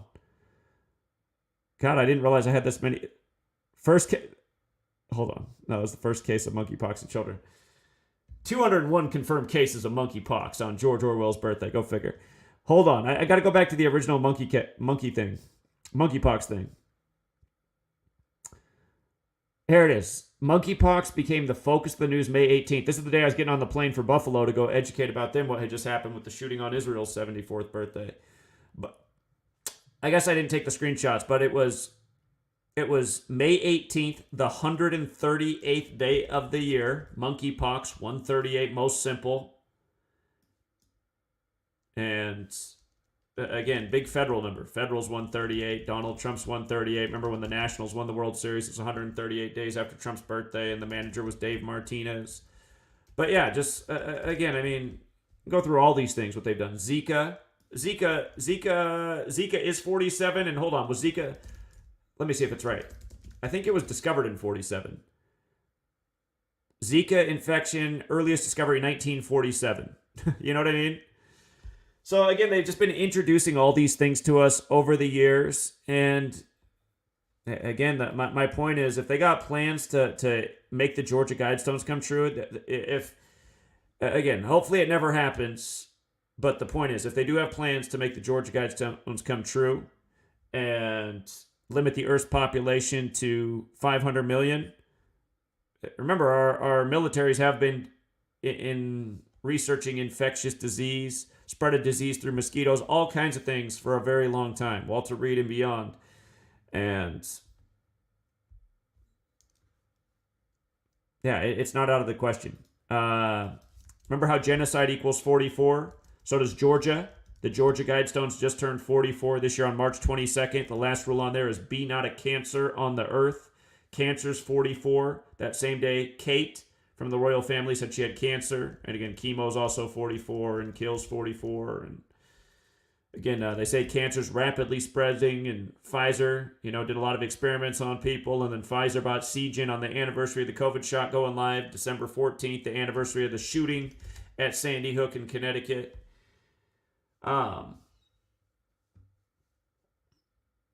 Yeah, there's just so much more that can be said about all these things, but Gematria32 says he uploaded another video today. Here, let's see. He says the other one's worth watching. All right, here, let's check it out. I don't know if these are fun for me to watch too, because I haven't watched this stuff since 2014. Let's see. Hey, Truth Seekers. So, news is on behind me here. Just saw these headlines. They're bringing up new information in Robin Williams' death, as you can see. So again, Robin Williams died August 11th, back in the early days of this research. Back then, I didn't know how big August 11th was to the Bay Area, so I don't think I'm going to connect that in this video. I'm going to surprise myself if I do. But you look into August 11th in the history of the Bay, it is big time, from Alcatraz to London Breed and a million other things. But yeah, Robin Williams, big Bay Area performer, dead August 11th. And I'll see what we covered here in this video. I'm sure I did several videos on his death at the time. Here we go. See it. It says he had Lewy body dementia. Earlier this year, there was the Ice Bucket Challenge, which I exposed. Still most viewed video I've made by a ton to date. Ice Bucket Challenge had the gematria of 74. Well, so does Lewy body dementia. And from the very beginning, I've been saying they often pair 33 and 74. Robin Williams was found dead August 11th, 2014. Write that date, 8/11/14. 8 plus 11 plus 14 sums to 33. Lewy body dementia sums to 74. Jesus was crucified on the cross at the age of 33. Jesus and cross sums to 74. The word Christian's 47. In book 47 of the Quran, it speaks of Muhammad. Muhammad sums to 74, just like Jesus, just like Yeshua, just like Messiah, just like Jewish, just like a cult, just like Lucifer. Very important numbers, and when you really start to think about it, you can think about where all these numbers come from. The other thing about Robin Williams is his name sums to 66. The Bible is of 66 books. his birthday's July 21st. It's Revelation 21:7 who speaks of, the verse says, who will be the Son of God, essentially. So Robin Williams, he has a lot of things that line up with the Bible. If you study Bible numerology, it's said that 21 and 7 are the two most important numbers in the Bible. The word Bible sums to 21. 7 is emphasized heavily throughout the Bible. Robin Williams, like myself, has a July 21st birthday, and my name also sums to 66. I've always felt like I had a special connection to this person, and ironically, I've always felt like I had a special connection to Philip Seymour Hoffman, who was murdered on the 33rd day of the year earlier this year, February 2nd. He was found dead on the 4th floor with 44 bags of heroin. And for me at that time, it was upsetting because I was expecting negative headlines that day.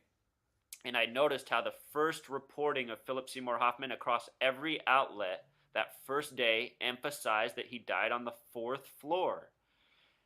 And I thought, why are they letting us know he died on the 4th floor in every single article I read about this? Why is it important he died on the 4th floor?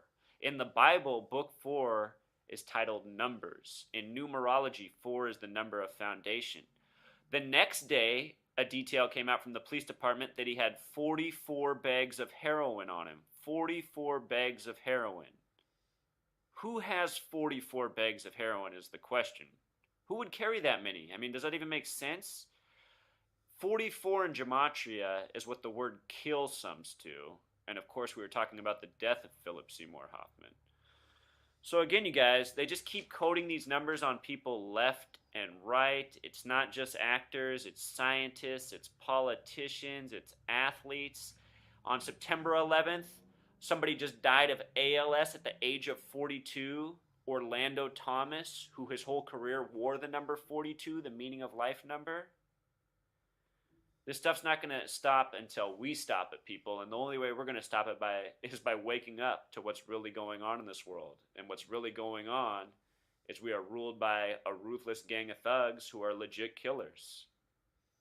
And if they're not killing people, if it's something else, then it's legit hoaxers who fake their death endlessly. It's one or the other, and either way, it's based on lies and deception and controlling our minds with false information. All right, so again, thank you for those uploads. I imagine what I was saying. What I said there, like, I'm looking back, I'm like, what did I mean by I have a special connection to Robin Williams and Philip Seymour Hoffman? It might just be, I think what I meant is I always really liked them as actors when I was a younger person. I liked... Robin Williams in Good Morning Vietnam. That movie always made me laugh a lot, his character. And I like Philip Seymour Hoffman in a lot of roles, including the talented Mr. Ripley. So. But yeah, just so many stories like that. And it's great. I mean, since then, just so many more cases of the exact same thing. And either I forgot to say it back then or I didn't know it yet. I hadn't read probably about 4 in death. Maybe that wasn't in my research yet, or I just didn't bring it up there, but 4, just highly connected number to death. It is the number of death from the Far East. So, again, thank you, 33, always. Thank you, Gematria32, for uploading those. Social Wilt Chamberlain says, Biden's State of the Union speech on the 67th day of the year. 86 days later is June 1st. Again, that's the day we've been looking out for maybe Biden to leave office early since Inauguration Day. And again, we did say why Joe Biden would become number 46 in the election 46 weeks after the Pope's birthday when Catholics 46, and the only other Catholic president got sacrificed at age 46, and that was JFK. We're both Catholic and sacrificed at 46. Ava Moon says, thank you for exposing these liars. You're very welcome. Thank you for supporting the work. And Eloy Garcia, always with the generosity, chips in $1. I appreciate that a lot. Again, Eloy, thank you. Thank you, Ava Moon. Thank you, Social Wilt Chamberlain. And thank you, 33, always.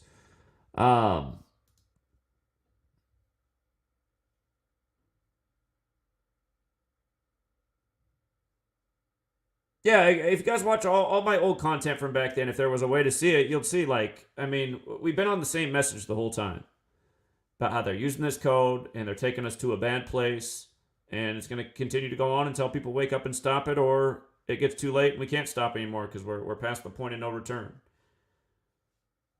I got gray hair indeed now. Indeed. I got silver chin. Things I did not have back when I started. All right. Did anyone want to add to this stream? Let me see something real quick. Again, I'd like to get more involvement because I do intend to turn a lot of these into podcasts, and it'd be nice to have some good calls. But here, bear with me a minute. See if we can get any good callers to close this out. Some additional observations. Do about 30 minutes of calls if we can get some good ones. Just because we don't have TFR, got to give people an opportunity to phone in. And let me see if my radio station's back up for another opportunity for callers here. Or actually, you know what? I forgot. We're on this.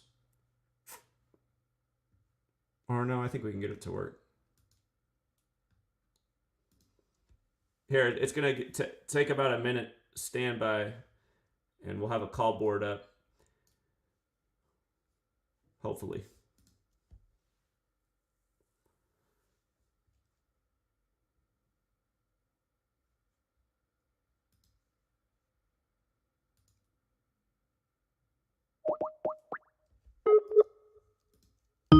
Welcome to Blog Talk Radio. Please enter your host PIN. When finished, press the pound key.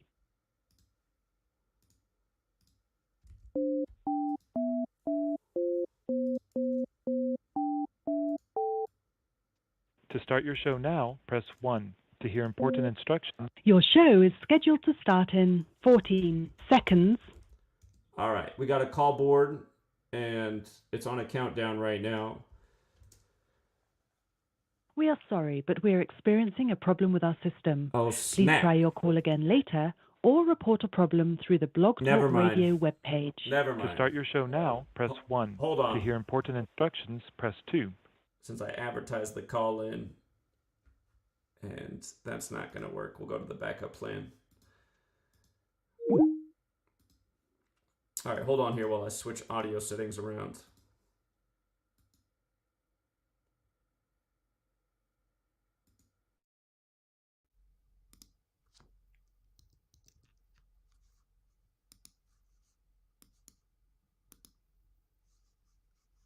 All right, let's see. All right, backup call in. We don't have the call board. I think I used it all up with the earlier show. I was hoping it would have reset by now, but probably doesn't reset till tomorrow.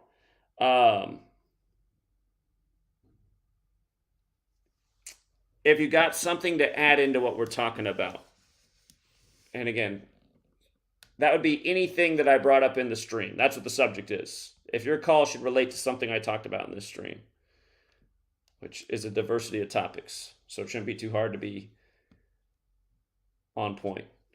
That's not the call-in number because we don't have that call board. So the call-in number is this. And the line is open.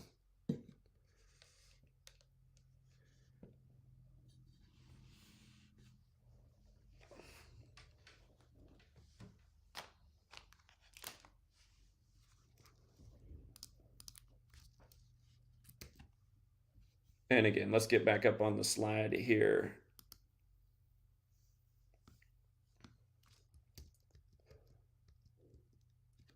All right, that is the slide. Again, Golden Gate in the Bay Area shut down on Paul Pelosi's 84th birthday. Of course, his wife, Nancy Pelosi, big-time politician in the Bay Area from Baltimore, and the Key Bridge collapsed on her 84th birthday. Right there's the starting point of what are the odds of these things? Does the average person just go to immediately that it's definitely a coincidence, it's just a big coincidence? If so, does that person have the ability to listen to what we're talking about in terms of things being orchestrated and planned for the order out of chaos agenda? And this is the way they pull the wool over our eyes, keep scamming us into the next agenda, the next bill, the next expense that makes them richer and more powerful. One little move at a time, one chess move at a time. Key Bridge was a chess move. Big one. 9/11 was a chess move, even bigger one. The Fern Hollow Bridge collapse. That was a chess move, smaller one, but they all build up.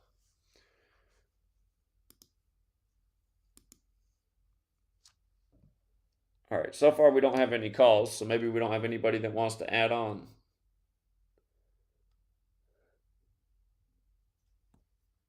I guess I got to get back to a Wednesday night show because that's when people are used to calling in, so.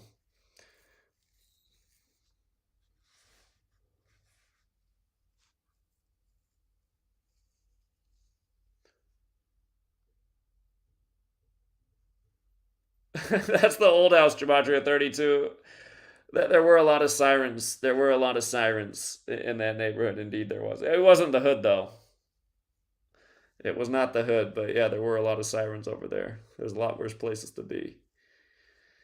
It's just sad that we live in a world where there is so many sirens.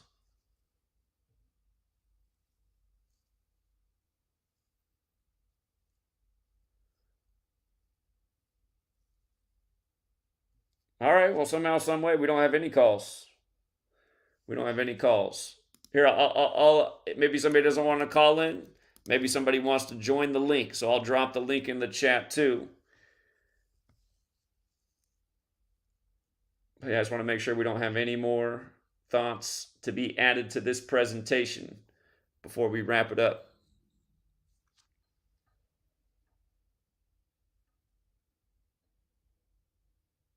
All right, we got a caller.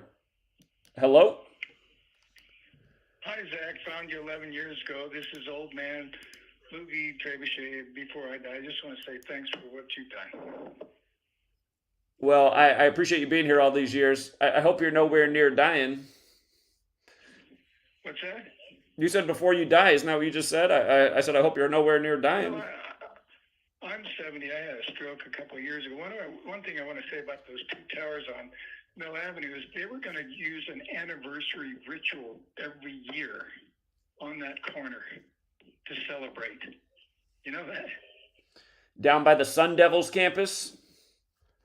Yeah, and everything's Sun Devil. Sun Devil Car Wash, Diablo Apartments, Sun Devil Auto, Sun Devil Coffee Shop from the late 50s on the corner of Mill and University. It's devil this and devil that. Yeah. The Pope actually visited Arizona State years ago, and oh yeah, you know. Yeah, I saw that little vent, you know, and I think I probably twisted a big one up just to watch it. Okay. Along with John McCain parading down there, good old John Manchurian candidate McCain going down Mill Avenue, big parade.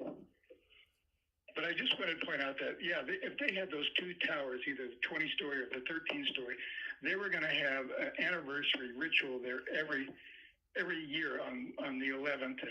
And earlier I wasn't on top of it. I had a bad migraine headache with the zigzag neon hallucination, so I wasn't with it earlier.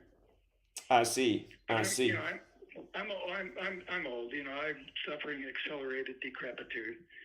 Just shit happens.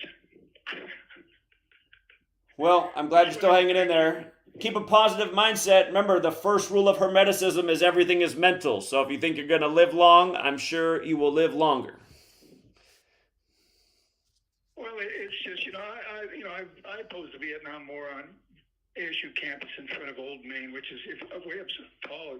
Up high, it's carved in that it's Arizona Normal School or the Territorial Normal School, and that's the oldest F-Basin building on campus, and it was co-opted. They had alphabet agency guys walking amongst us with bell bottoms and paisley shirts that were crazy mismatched and synthetic long hair wigs, and they had us do a sit-in in front of Old Main. So we didn't walk down Mill Avenue. Nobody saw us. So I've been literally, and they photographed all of us because one guy went up in the building and tried to smoke a joint, and then he saw this guy with the telephoto lens, you know, with military brush cut haircut. He went to the other end of the building, on the east end of the building, same thing. Another guy, military brush cut, telephoto lens. So they telephoto recorded this. I've been a TI since 1969. And I've gone to, you know, nobody drove a car through my garage, but I go through a litany of just whack stuff that's happened to me because of the stuff I do opposing them since 1969. They don't like you like me. They don't like you like me. Well, if there was more people speaking out, it would be harder for them to do anything about it. 4 laptops that killed off 64 Gmail accounts. I've been doing this a long time. It's just hard for a single old man. Unfortunately, I didn't have the benefit of good, loving woman in my life, so it's a rough haul. To do a single solo cruise doing this opposition to these devolved mutants. But thanks for everything. Well, you're very welcome, and stay strong and healthy, friend. I appreciate it. Old man Bo out. All right. Take care. Thanks, Zach. Bye. Bye.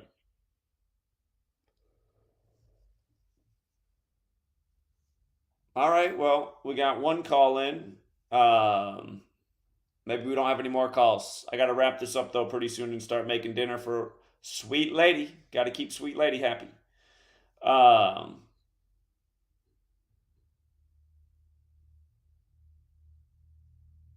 Yeah, and that's the thing, too, about just like having solid people in your life. Solid people can help out in tough times. Hold on, we got a no-caller ID. You just never know when you open the no-caller ID. No-caller ID? No-caller ID.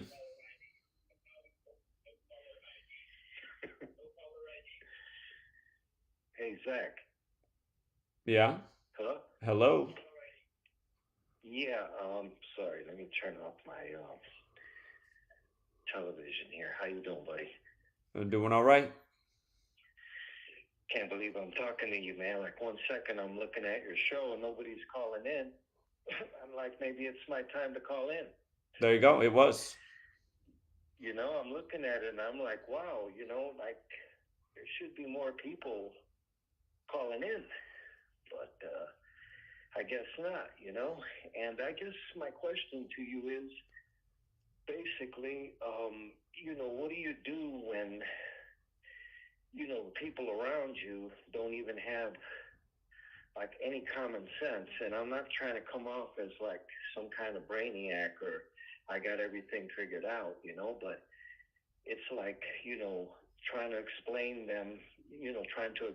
to them, about, talk to them about numerology when they don't even have any bit of common sense. I mean, what the hell do you do? Well, stick to what's probably in their toolbox. Almost everybody knows about George Orwell in 1984.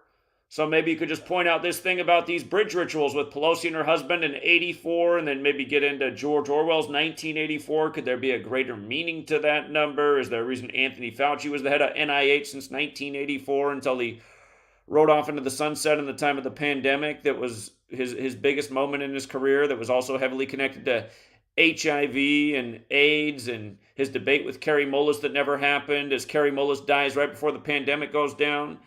I mean, I don't know. You meet people where just stuff is in the mainstream, and then if they can grasp it, then you can take them to the next step, which I suppose is teaching about like the meaning of 84.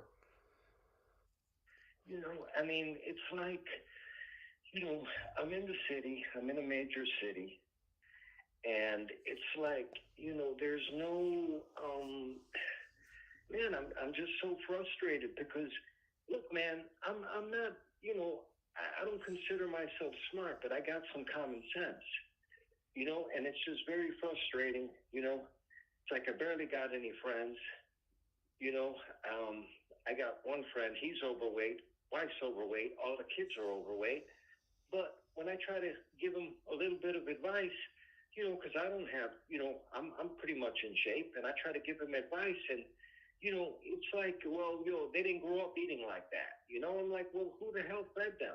You know what I mean? It's like, they have no common sense at all, and they don't want to take any advice from any direction. And it's like, what the hell do you do?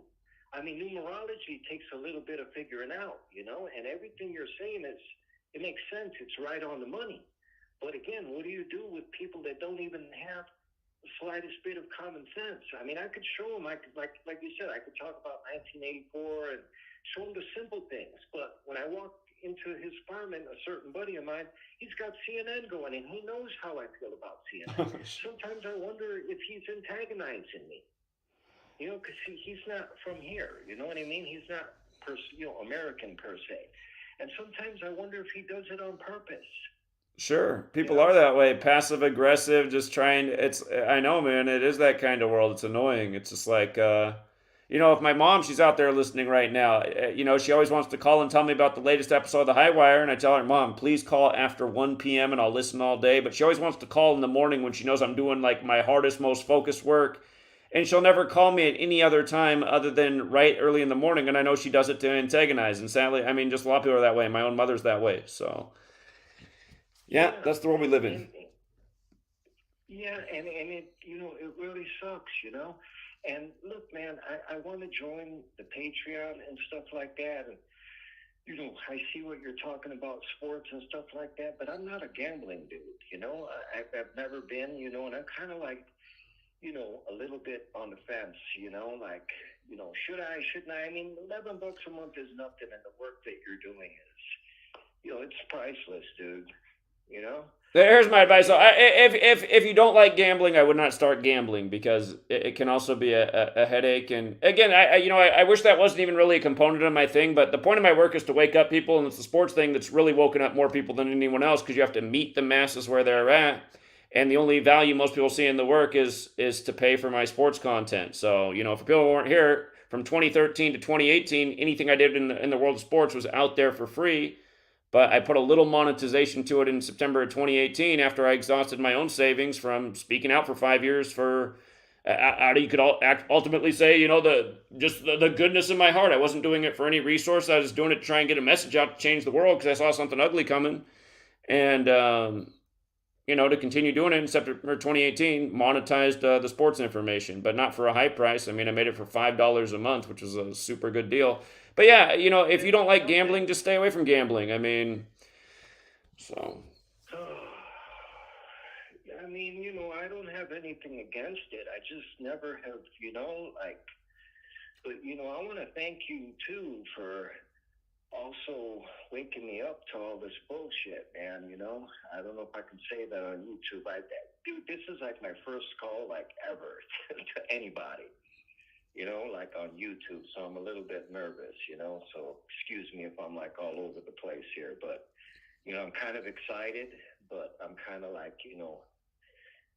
I can't believe, I'm talking to you, dude. I'm sorry, man, but I've been watching you for a long time now. The stuff that you say makes sense, and thank you so much I'm going to join the Patreon, I'm going to do it, I just have to do it. Stop thinking about it and just freaking doing it. Not necessarily for the sports gambling or anything, but hey, why not put a couple of bucks in my pocket, That is the mindset. It's taking advantage of the rig system. And here, for people who are not on my sports thing, what I teach people is how to be smart about this knowledge and use it where it doesn't become some big problem in your life, but a fun way to use it where you can definitely get ahead of the curve and escape also investing your energy in these rigged things, from the elections to the sports. But the mentality I teach is each day, limit your gambling amount to $5 and try to turn a $5 bill into $50 or $100. You can actually do that with a 3-4 team parlay, and you can do it a lot with this knowledge. And I make the point that you only have to win 1 out of 10 days with that strategy to make sure you're continually building a profit. If you only won 1 out of 10 days, you would build a very slow profit, but you wouldn't be going in any hole. And a lot of people have learned how to master that technique, and then they end up betting a little more than $5 and making a little bit more than $50 consistently. But like I always say, if you lose your $5 that day, your attitude can also be, because again, the average American blows way more than $5 a day on shit they don't need. A big old Slurpee that's nothing but toxic for their body. If you're like that, then tomorrow you don't get your $5 Slurpee, you get your $5 back that way. Or instead of wasting $5 on an overpriced cup of coffee, make your coffee at home for 25 cents and then spend that $5 bill on trying to turn it into $50. So again, for all the trolls and slanderers out there, they're all frauds and phonies. I've always taught a very sound method with this knowledge, and you can consistently win, as we've proven in this community with a lot of us doing it for several years now, a lot of years, almost pretty much a decade. So don't tell me it's some fluke or it's not true. We've been proving it in spades. Dude, you're a master at what you do. I mean, 10 years plus, you really know your stuff, but I'm like, how does Zach sleep at night knowing all this knowledge? And it's kind of creepy, man, knowing that this is happening, and it's creepy, man. It's like right out of a freaking horror movie or something, man. It's hard to wrap my head around it, but it's all there, you lay it out, you lay the numbers out, and I mean, who can deny it, And another thing, Zach, how come you don't talk about the UFC that often? I used to talk about it a lot. And I could start talking about it more, but there's a lot of people in my community who were back in the day and learned how to decode the UFC. It's yeah, I mean, I could do the UFC too. I really don't like the UFC. That's also part of the reason I don't talk about it. I really do think the UFC is bad for society, and I'll always go back to my example from what I witnessed with my own eyes living in Seattle. In the 7 years I lived downtown Seattle, I lived right next to Key Arena, where the Sonics used to play before they became the Oklahoma City Thunder, where they still have the women's team play, where they have the concerts, where they had the one UFC fight that happened the year I was down there. The night they had the UFC fight, chaos just broke out in Seattle, broken windows everywhere, fights everywhere, people acting crazy, and I just thought, look at the energy this thing brings. Before they even brought that fight, I remember going to a bar years before that, a big bar in Seattle where you had to pay to watch the UFC fight. There was a $10 cover to get in, and then, or maybe it was $20, I don't remember. But just so many fights even in that bar while the UFC was going on. I was like, God, I've been here many times. I've never seen people going crazy. So UFC brings a bad vibration to the populace as far as I can tell. Dude, and I noticed it made me aggressive, and it made me more aggressive. But they just had UFC 300, and you know what? I decided it was a good time to just get the hell off that, man, because all that aggression, and it just seems like some kind of freaking ritual or something. Two guys beating their heads inside a freaking octagon. It's like, I'm like, and it's the same thing over and over. If it's not John Jones, it's the other guy. And then now this guy's great. Now Pereira's great. And it's just like this never-ending thing. And just this weekend, it just dawned on me, like, that's what sports are. It's this never-ending thing. And you said the other day, you're like, you people go out to see these, sports games or whatever, you tune in to television to see them, but you don't. I mean, it's like, God, I just had a brain fart, dude. I was about to make a good point, man, but you said it last week. I mean, in one of your podcasts, it's like, I mean, I got better things to do with myself, man. And I kind of just made that decision this weekend to kind of just,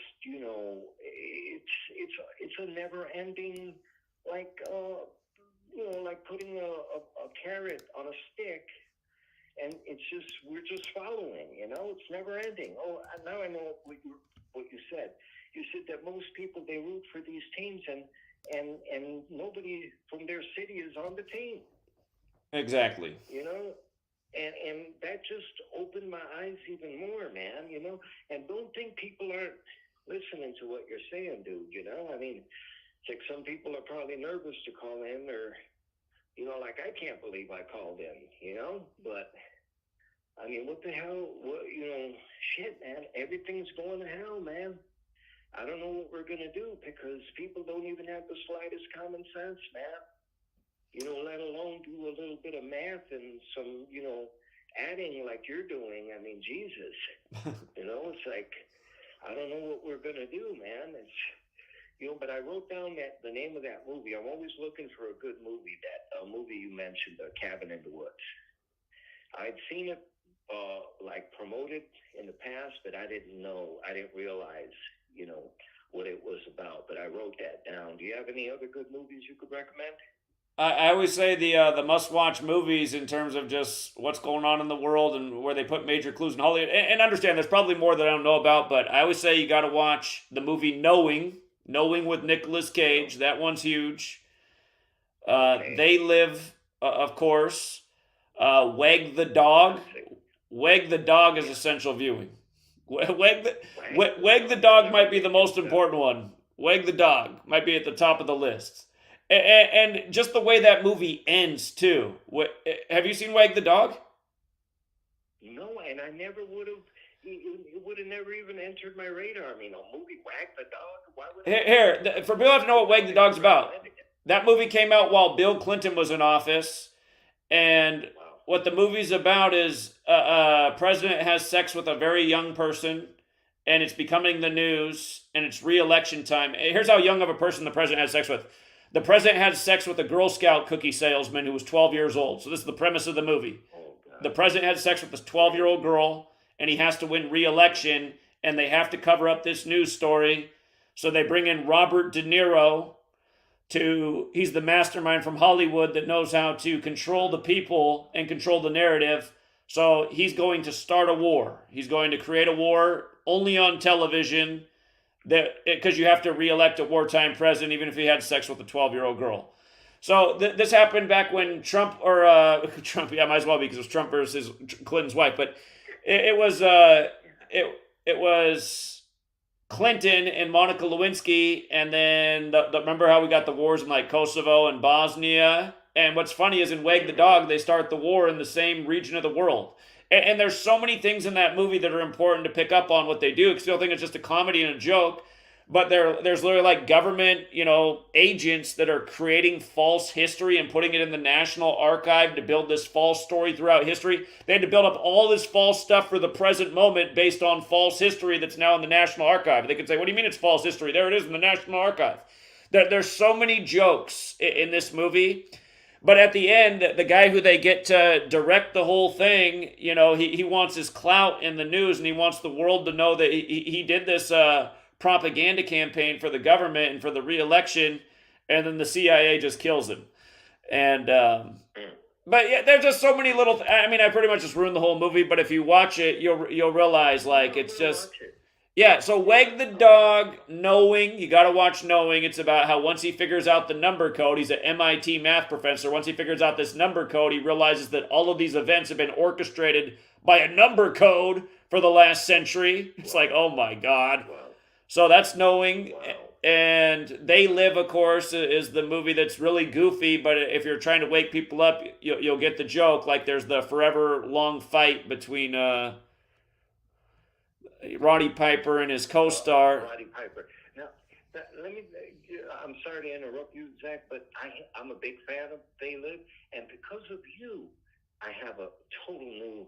It was like after I learned some of the things that you've kind of taught us, it just took on a whole new meaning to me. They Live. It's like a new movie to me. It's like putting on the glasses or something, and thanks to you, and I mean that, and another thing, thanks for, opening my eyes about Trump, and I'll tell you, I've always said that, even before you started saying anything about, that kind of caught my attention, I was telling a buddy of mine that, Trump is a piece on a chessboard, and people need to realize that. He literally is. That's why they had him at Fordham in 64, the Jesuit University in New York. Again, 64 spaces on the chessboard. If Trump wins re-election, he's going to exit office 64 years after his Jesuit education began. Hey, Zach, why do you think they do this? Is it to relieve karma or something? I heard that one time. Why do you think they let us know what they're doing? Why not just keep it a secret? I heard the same thing you did, that it's part of their karma. I don't know that that's true. It could also be part of the spell casting to just like put it out into the universe, like Hermeticism, like all's mental. They get the idea out in the world. It's in the minds of the world. It helps it manifest. It helps the ritual fulfill. I don't know. There could be all kinds of explanations. All I know is they do it, and if people would wake up to it, they'd see through what's going on.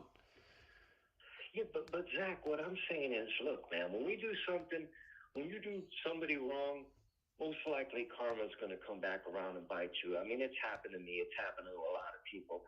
But how do you get away with, like killing people or whatever, and you just keep on trucking along? Like, where's the karma? Like, are we the only ones subject to that? Or, I mean, it's very frustrating and confusing to see. Yeah, I don't want to say that karma's not real because I feel that it is, but I have the same kind of questions, and so do a lot of people. Where's the justice, man? Yeah. Where's the justice in the karma that they're doing? Yeah. They just keep on trucking along since the Vietnam War days, Indeed. Trucking along. Indeed. This McNamara guy, a banker in charge of calling shots in the Vietnam War, It's like, when does it end? When does karma strike back, at them? It seems like we're the only ones that have to worry about that. Well, again, something else. I went on a rant about this a while back that I do believe there is God or a creator, and I believe there is right and wrong in spirituality, and there is, rewards and consequences. But I also think humanity would almost be better off if we didn't have a concept of God and this idea of waiting for something to come save us, and people just understood that the world is like thoughts and actions. And if everybody's like, okay, I'm not waiting for karma or justice to come. I'm going out to achieve justice because I see that I'm ruled over by something that is evil and tyrannical. And yeah, Zeus isn't striking them with lightning from the clouds, and they aren't falling out of power, and they seem to be gaining more power. So to me, that doesn't mean like, for some people, that's like, see, that's proof there's no God. That's not what it's proof of to me. It's proof that we're created in this world and we're given hearts and minds and we know what's right and wrong. And the average American at this point sees all the things that are wrong, but then they're down with voting for the lesser of two evils and wondering why things only continue to get more evil. It's like we have to act to stop this. Like I said the other day at the interview, I said, the federal government needs to not exist. We can just have state governments and some kind of federal organization, some sheet of paper of 10 agreeable things that everyone can get down with because they're all undeniably true to the well-being of our existence. But this federal government is so tyrannical and it has so much power and it's so far away from most of us. Most of us aren't on the East Coast. I have to drive 3,500 miles if I want to protest in the nation's capital. Like, that's feasible, So... And it has to be more than protest. I'm saying that the hearts and minds have to realize this thing has to be taken down. It can't just be a protest and go home. It's like we're showing up all the manpower and we're doing away with the federal government. It's not going to exist after today. That's the thing. We're going to try to do it non-violently. We're going to show up by, this is the 100 million man march. All 100 million adults in the U.S. are going to figure out how to convoy out here to say enough with the tyranny. Give me state government. We can come here and agree today that these 10 things that all 50 states can agree to, but there's no more of this federal tyranny. We're not paying taxes this thing. This thing doesn't declare war anymore. It doesn't make law. It's on state law at this point. And these 10 things that we can all agree to. Or it doesn't have to be 10 things. It can be 5 things. But it's just that no states will make war with each other. Again, it's just, the point is, this thing has to go and it hasn't gone. And that's why I keep bringing up the point that Thomas Jefferson, who's the best founder there ever was, in terms of what's recorded in the history, he said there has to be a revolution every 19 years, not 90, 1-9, every 19, like the 19-year cycle of the moon, or you will lose rights and liberties. And we get it now with COVID-19 after 19 hijackers on 9/11, 19 years apart from each other. I mean... So yeah. Anyway, everything you're saying, man, I got to wrap this up because I do have to move on. But everything you're saying, I think we all get, and I'll give you the final word. But yeah, it is frustrating times. I think we just have to figure out a way to do better. Those of us who are awake to engage our friends and families and neighbors, because if not, we're all going to lose together. I think that's just what time it is. Yeah. Well, hey, Zach, I don't want to take any more of your time up. Again, man, it was such a pleasure talking to you, and hopefully I'm going to sign up soon, but I just want you to know, man, that you're appreciated, and I do want to show it with some money. You know what I mean? Like, it's good to say, hey, you're appreciated, but if I'm not doing anything, about it, giving, a little bit of money, I just feel like it just defeats the purpose. You know what I mean? Well, again, it's not really. I mean, there's so many ways to contribute to my work. Sharing the work is a huge contribution. I mean, theoretically, if everyone just shared the work and it just spread and people got it, we wouldn't even need any more money because then our goal would be achieved. The reason I say this needs resources is so that we can hire a team of people, have a permanent location, travel together, go to big events together. I mean, wouldn't it be nice if Team Gematria was down in the Bay Area right now on the megaphones and the speakers, just like we were last April, talking about this ritual that just went down, trying to wake up that populace to the ritual that just went down at the taxpayer expense that inconvenienced all these people? I mean, how many people just sat in traffic for 5 hours over their ritual, and it could have had major consequences. You know, the one guy said that my wife can't, or my daughter can't go to work because I'm supposed to be taking care of her children right now. Again, what happens when mom can't feed her 4 children now as a single mom waiting on dad to come across the bridge? Again, this is what I've been saying for years about how we need to wake up to how we're being played with, because one day it could be a 9/11 in your neighborhood. And you know, that old man who they just had on the news talking about that, how he should have been there for his daughter. I'm just going to make an assumption, but there's a lot of guys his age that are worth $10 million in the Bay Area because they started with these computer companies and they got shares for pennies on the dollar that are now worth hundreds of dollars, and they got $10 million in shares just for working on the right companies in the right industry. How many of these guys worth 10, 20, 30 million in the Bay Area have been sitting back watching my work getting older and older and older and maybe got inconvenienced by the bridge collapse, and it could get a lot worse? People like that might realize one day, like, oh, I should have helped out that Zachary K. Hubbard. I see what he was saying. You know, because what did his 10 million do rotting in the bank? He could have donated to us, so we could have created GematriaEffectNews across the nation. Really, this is what should be happening right now. People should be using whatever power and capability they have to work together, to organize, to create something powerful, to undo what's being done. And again, I mean, it's just like, it hasn't happened. People don't know how to cooperate. Ralph Nader said if you put the right message out there, the super rich will save us. I don't think that's true, Ralph. I think they would have come and helped me out a long time ago. But yeah, again, we can't wait on karma. We just got to do better ourselves. And that's what I keep telling myself every time I get up in the morning. I got to figure out how to do better. Yeah, and Zach, you know, I'm not waiting on karma. You know, I'm just saying, where is it at? I'm not, you know, it's never there. Well, I don't know that it's never there. I mean, have you ever done something and not? It could have been a day later. It could have been instant karma. It could have been. Did you ever feel like because you did something right, something good came into your life that was nice that might otherwise not be there? Mm-hmm. Do you have anything like that? Yeah. Well, it's happened to me. I mean, yeah, I've experienced things like that. You know, not often. For me personally, here's what I'll say. Like in my life, I think the woman I have in my life, I call her Sweet Lady. I think she is the result of good karma because I got a really good one. I mean, I wish she was more courageous. I mean, she's a woman, so I mean, she has all of her flaws, but she's a really good person, and I feel like the reason she came into my life is because I was a gentleman for a lot of my life. I could have been a lot more mischievous of a boy. I had a lot of, you know, friends, girlfriends that were, you know, getting way too flirtatious with me. And then throughout the days, over the years, you know, like I didn't mess around with those types of situations. I'm like, no, I'm not messing around with my friend's girlfriend. I know some of my friends who I was like that for them. They wouldn't have been like that for me. And I learned those things as we went on further in life. But I realized that because I made a lot of right choices, I think that's why I ended up with a really class act of a woman, you know, by the time I was in my late 20s. And I feel like her coming into my life also, if I hadn't met her, I might not have figured out this knowledge, even though she's not crazy about it. But I feel like it is because of her and things that happened in our life after we got together. She wanted me to start reading the Bible again, and it my curiosity was reignited and why there's so many numbers in the Bible. And it wasn't long after that I was figuring out this gematria thing. So I feel like those are the kind of karma things that happen in our life. You make the right decisions in the relationship world. Maybe by the time you're 29 and 12, 13, 14, 15 years have played out, the world, you know, gives you this gem of a woman. So, I mean, and maybe you have to, maybe like for some people it's going to come even later. I don't know. I feel like we do good in the world. It's more likely that good things will come back to us. So I'm not throwing karma all the way out, but yeah, I totally get the point of how there can be such evil people and they can all live to be 100 years old and get away with this and there's no justice.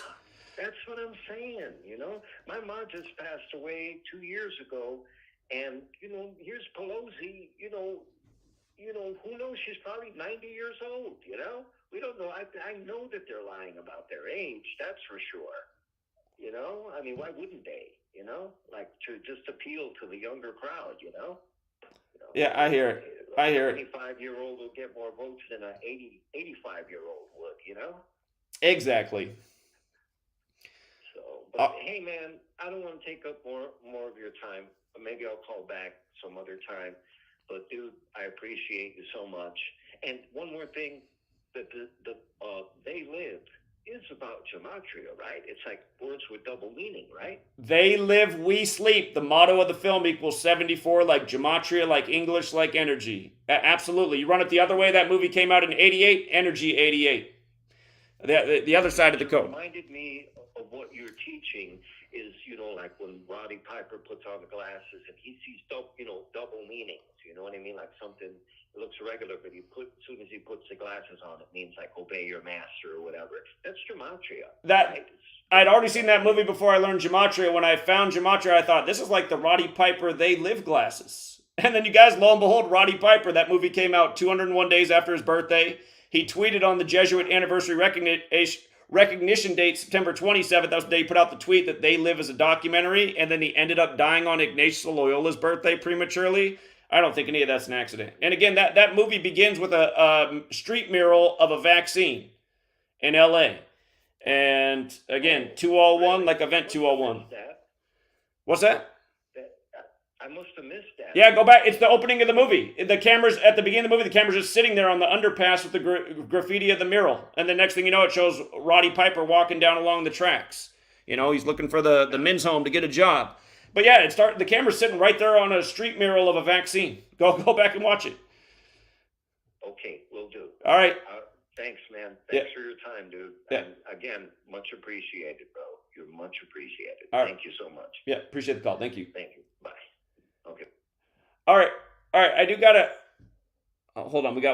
I got to get off here in 5 minutes. But 816, what's up? Hey Zach, how's it going? Yeah, what's up? I was listening to your stream earlier. You were talking about the number 72. Yeah. I don't know if it was because of the 7 jurors that just got selected for Trump's trial after the second day. I haven't caught up on the news for the second day of Trump's trial. I'll be sure to check it out. Yes, 7 jurors selected after 2 days of Trump hush money, CNN claims. Okay, yeah, I'll get caught up on that story. Yeah, I don't know if you caught you probably don't watch soccer, but this weekend, Sporting Kansas City played Inter Miami. Okay. And I think they play in Kansas, but they moved that specific game to the Chiefs Stadium, the Gia Stadium. Okay. And they claim they broke an attendance record of 72,000. Okay. 600 something. Okay. And if you go on their Facebook page, after that game they posted, it says from 96 to 24, thank you for making history with us. Hashtag Sporting Kansas City. And 96 minus 24, that's 72. I see.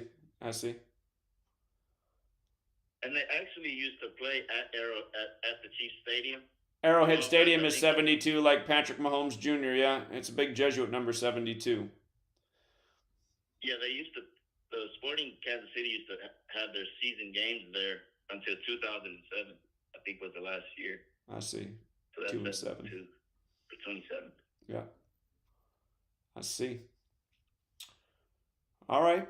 I was calling in about that 72 because I started noticing that on their Facebook. Remember that bridge that came down in Baltimore? Construction began in 72 on the Francis Scott Key Bridge, and that was the same year that Hyundai was founded. It was the Hyundai ship, the Dolly, that crashed into the bridge. Jesuit Order 72. That's when Biden's wife and daughter died in a car crash, and then he lost his son Beau Biden when he was 72. And again, just big time number. The first Jesuit Pope on the 72nd day of the year. Jesuit Order equals 72. 72 demons in the Goetia. 72 names of God in Kabbalah. The sun moves 1 degree on the astrological wheel every 72 years. There's something about 72 in Jesus that's escaping me right now in the original Greek manuscript of the New Testament.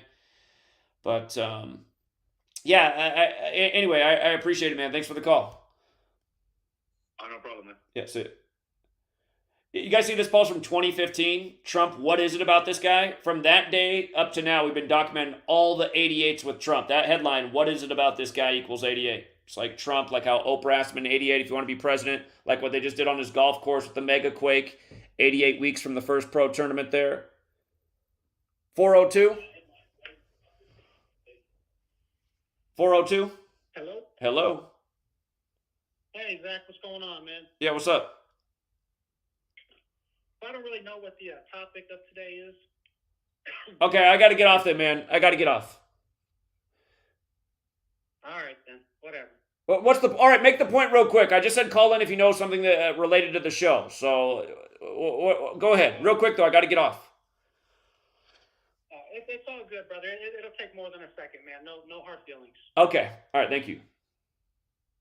So you've got certain people that just always want to call in. They don't even know what the topic is. And it's just like, well, can't we get some more people to add in on the topic? I mean, there were so many things here. But here, we got our resident youngster that wants to get in here, too.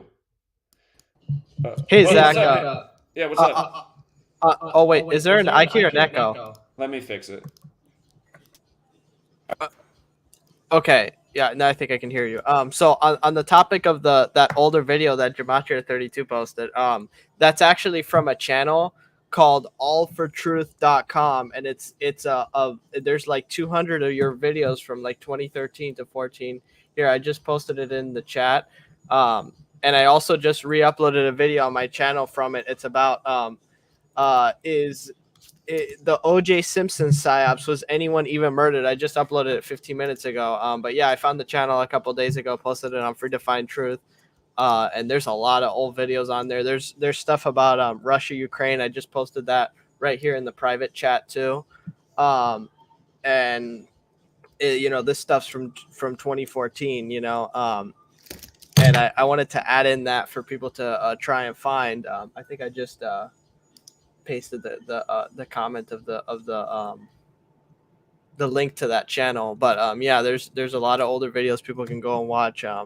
And yeah, I'm downloading the channel right now. So all right, here, I'm gonna play this clip since you re-uploaded it to your channel. So Truth Does Not Exist just put this on his channel.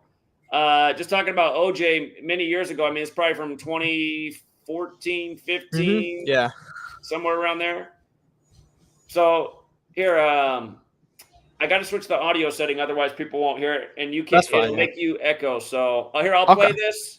I'll be quiet get then. dinner rolling, but I'll come back in a minute. But yeah, here I am curious what I said in this video. So, all right, thanks, buddy. Appreciate it. Yeah, of course. All right, let me see. I got to watch it while I'm in the other room. So hold on, I got to get it set up here so I can see it. Let's see. Wait, why can I not see it? I can see it. There we go. I got it. Okay. All right. Let me make sure the audio is right so everyone will be able to hear the video muted. All right. There we go. I got it. Okay. Let me know in the chat if you guys can hear it. Hello, good people. Thank you for tuning back in. Today I want to talk about O.J. Simpson and how he is part of an ongoing plot that started even before his trial that is centered with this gematria and numerology and conspiracy that I am educating about with this video blog. And I'm going to show you how it fits right in with the word honky, up to Trayvon Martin, up to Michael Brown right now, and a bunch of things in between, including the Rodney King incident, which happened on March 3rd, 3/3, the same date Trayvon Martin was buried, also March 3rd. So remember this number, 3/3. All right, so let's start with O.J. Simpson. O.J. Simpson was a celebrity in this nation for being two things: a star football player and a Hollywood actor. An actor and an athlete. And if you follow this blog, I've talked about how athletes are in many ways much like actors. So OJ, his real name is Orenthal James Simpson. Orenthal sums to 39 in gematria. James sums to 12. Simpson sums to 33, this crucial number. We find that in our media, many establishments such as the New York Times were established on dates that sum to 33. Words such as Newsweek and People equal 33. Lots and lots of this. Same with the police. The word police equals 33. So the full name Orenthal James Simpson sums to 84, which is exactly what United States of America sums to using this same method. And the two methods are name and code name, which you see in the center top of the page, if you can locate that with your eyes. Just pause it if you need a moment to absorb this information. Please pause.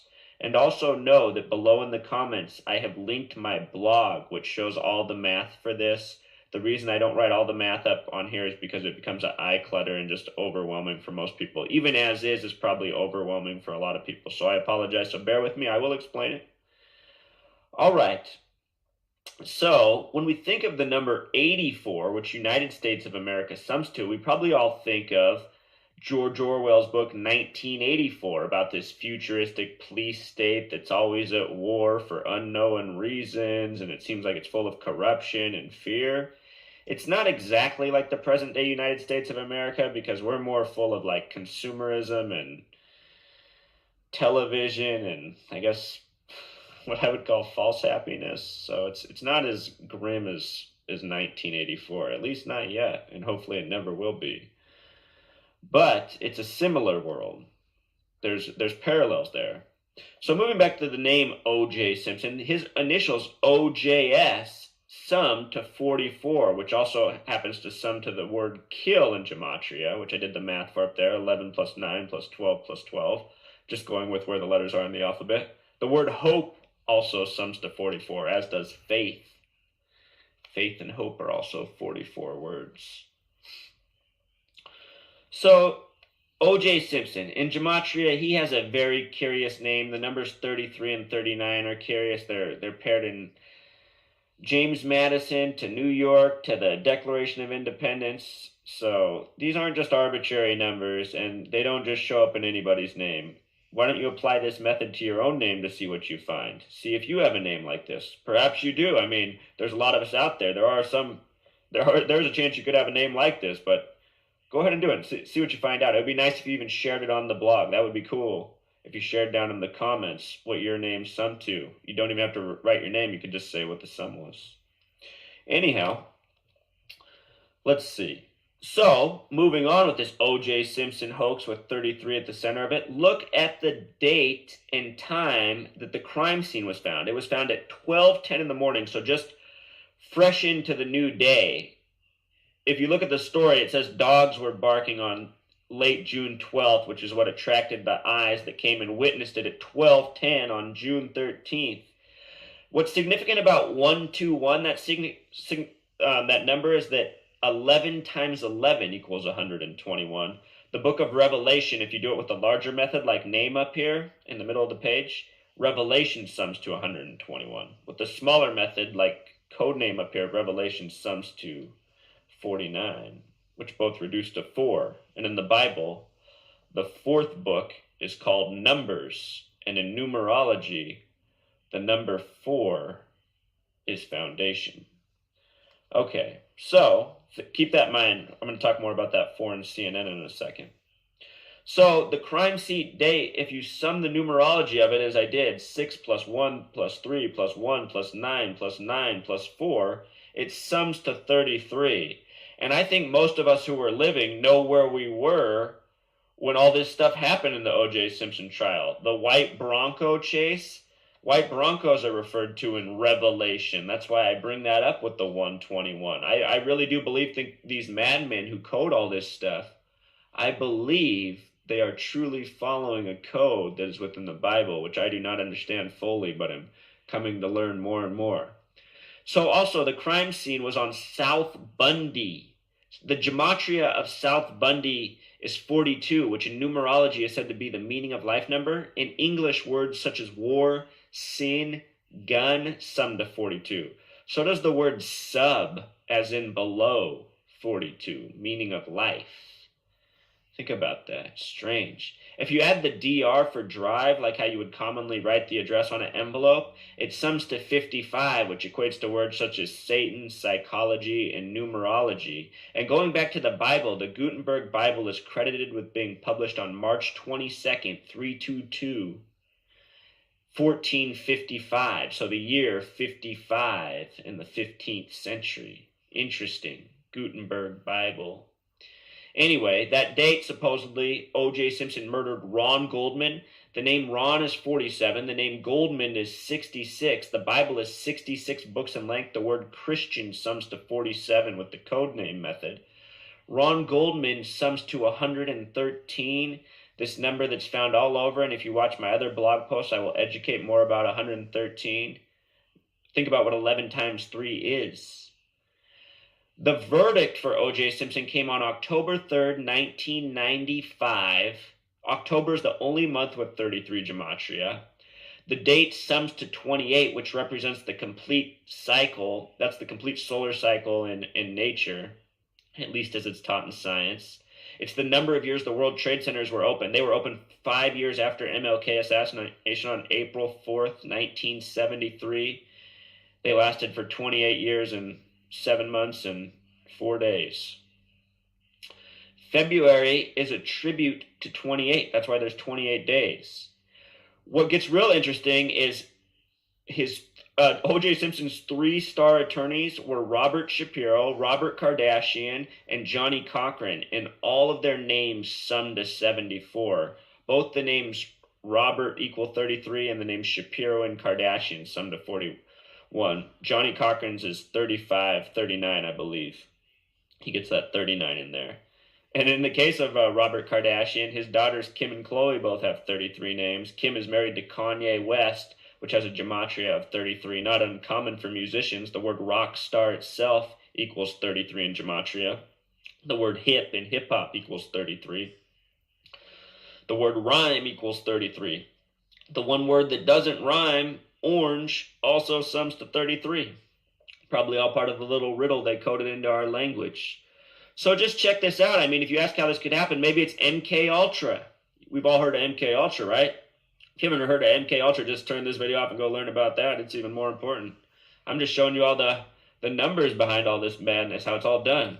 So if right now you're doubting, you're going, no way, no way. Well, let's look at the more recent O.J. Simpson headline when we go, oh, what a buffoon. I want to show you what a hoax this is. It happened on September 13th, 2007. The numerology of that date is 22. And we live in an era where we cannot get a numerology of 33. The next date that will be possible will be September 29th, 2029. The last date was at the end of 1999. There's just no numeric possibility for 33 with that method. So, Galanter. This is his attorney for his most recent heist where he robbed his own merchandise, supposedly. The attorney's name sums to 33.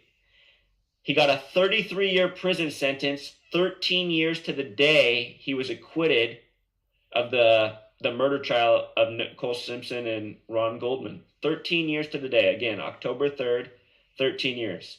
Scottish Rite Freemasonry has a highest degree of 33. York Rite Freemasonry has a highest degree of 13. And the word York itself has a gematria of 33. So you see how all this stuff ties together. They're like the secret mafia that are running our world. If you go back in time and look at what the O.J. Simpson trial did for CNN, you will find that it saved the network. CNN was going under. They didn't have enough to generate the news that they needed to the coverage to pay for the coverage they were providing. It wasn't generating enough ratings. It wasn't interesting enough. Well, that all changed with the O.J. Simpson trial. Robert Turner III, better known as Ted Turner, established CNN on the 33rd parallel in Atlanta, Georgia. ATL is abbreviated 1 plus 20 plus 12 equals 33. The names Robert and Turner sum to 33 in gematria. His birthday is November 19th, 1938. If you sum 1 plus 1 plus 1 plus 9 plus 1 plus 9 plus 3 plus 8, it sums to 33. The date 1119 is a tribute to the year 1119, the year the Knights of Templar were established. Knights of Templar in gematria sums to 77. The 77th meridian runs through Washington, D.C., where the Washington Monument is located of 555 feet in the Pentagon of 5 sides with a 5-acre court and 5 floors. The total height of the Pentagon is 77 feet tall, and on 9/11 it was flight 77 that hit the Pentagon, supposedly. Think about it. Where these numbers come from is the King James Version of the Bible. The word Christ equals 77 in Gematria, and it is used exactly 555 times in the King James Version. The book of Genesis, the first book of the Bible, sums to 33 in Gematria. The Bible is 66 books in length. This is where all these numbers come from, people. Ron Goldman, 6647. For the number 47, these words equal 47. Judge, obey, authority, president, Caesar, Christian, Republican, Whig as in Whig Party, candy. On the flip side, the word fruit equals 74. Jesus equals 74. Cross equals 74. Lucifer equals 74. Occult equals 74. And the reason I did it in that order, people, with occult at the top, is because I'm telling you, that's what they've done. The occult have taken over this world. They are the Freemasons. They have tricked us into believing in their systems. They have made us our slaves. And they've done it in large part in recent decades through the television. Of course, they had us before, obviously, but they've taken it to a whole new level. And now all we trust is the television. And we hate truth seekers. And we hate truth tellers. And this is what has to change. And we can change it by sharing the truth. So we just got to be brave. Thanks, people. Encore. I just want to say how all this is possible is maybe through things like MKUltra. I don't know what our government's capable of. But the other way it's possible is just by bribing people. Perhaps Ron Goldman and Nicole Simpson took a huge settlement and went off and are living a nice life together. And perhaps O.J. Simpson is living a nice life too, and we all think he's in prison. It could all just be a big hoax.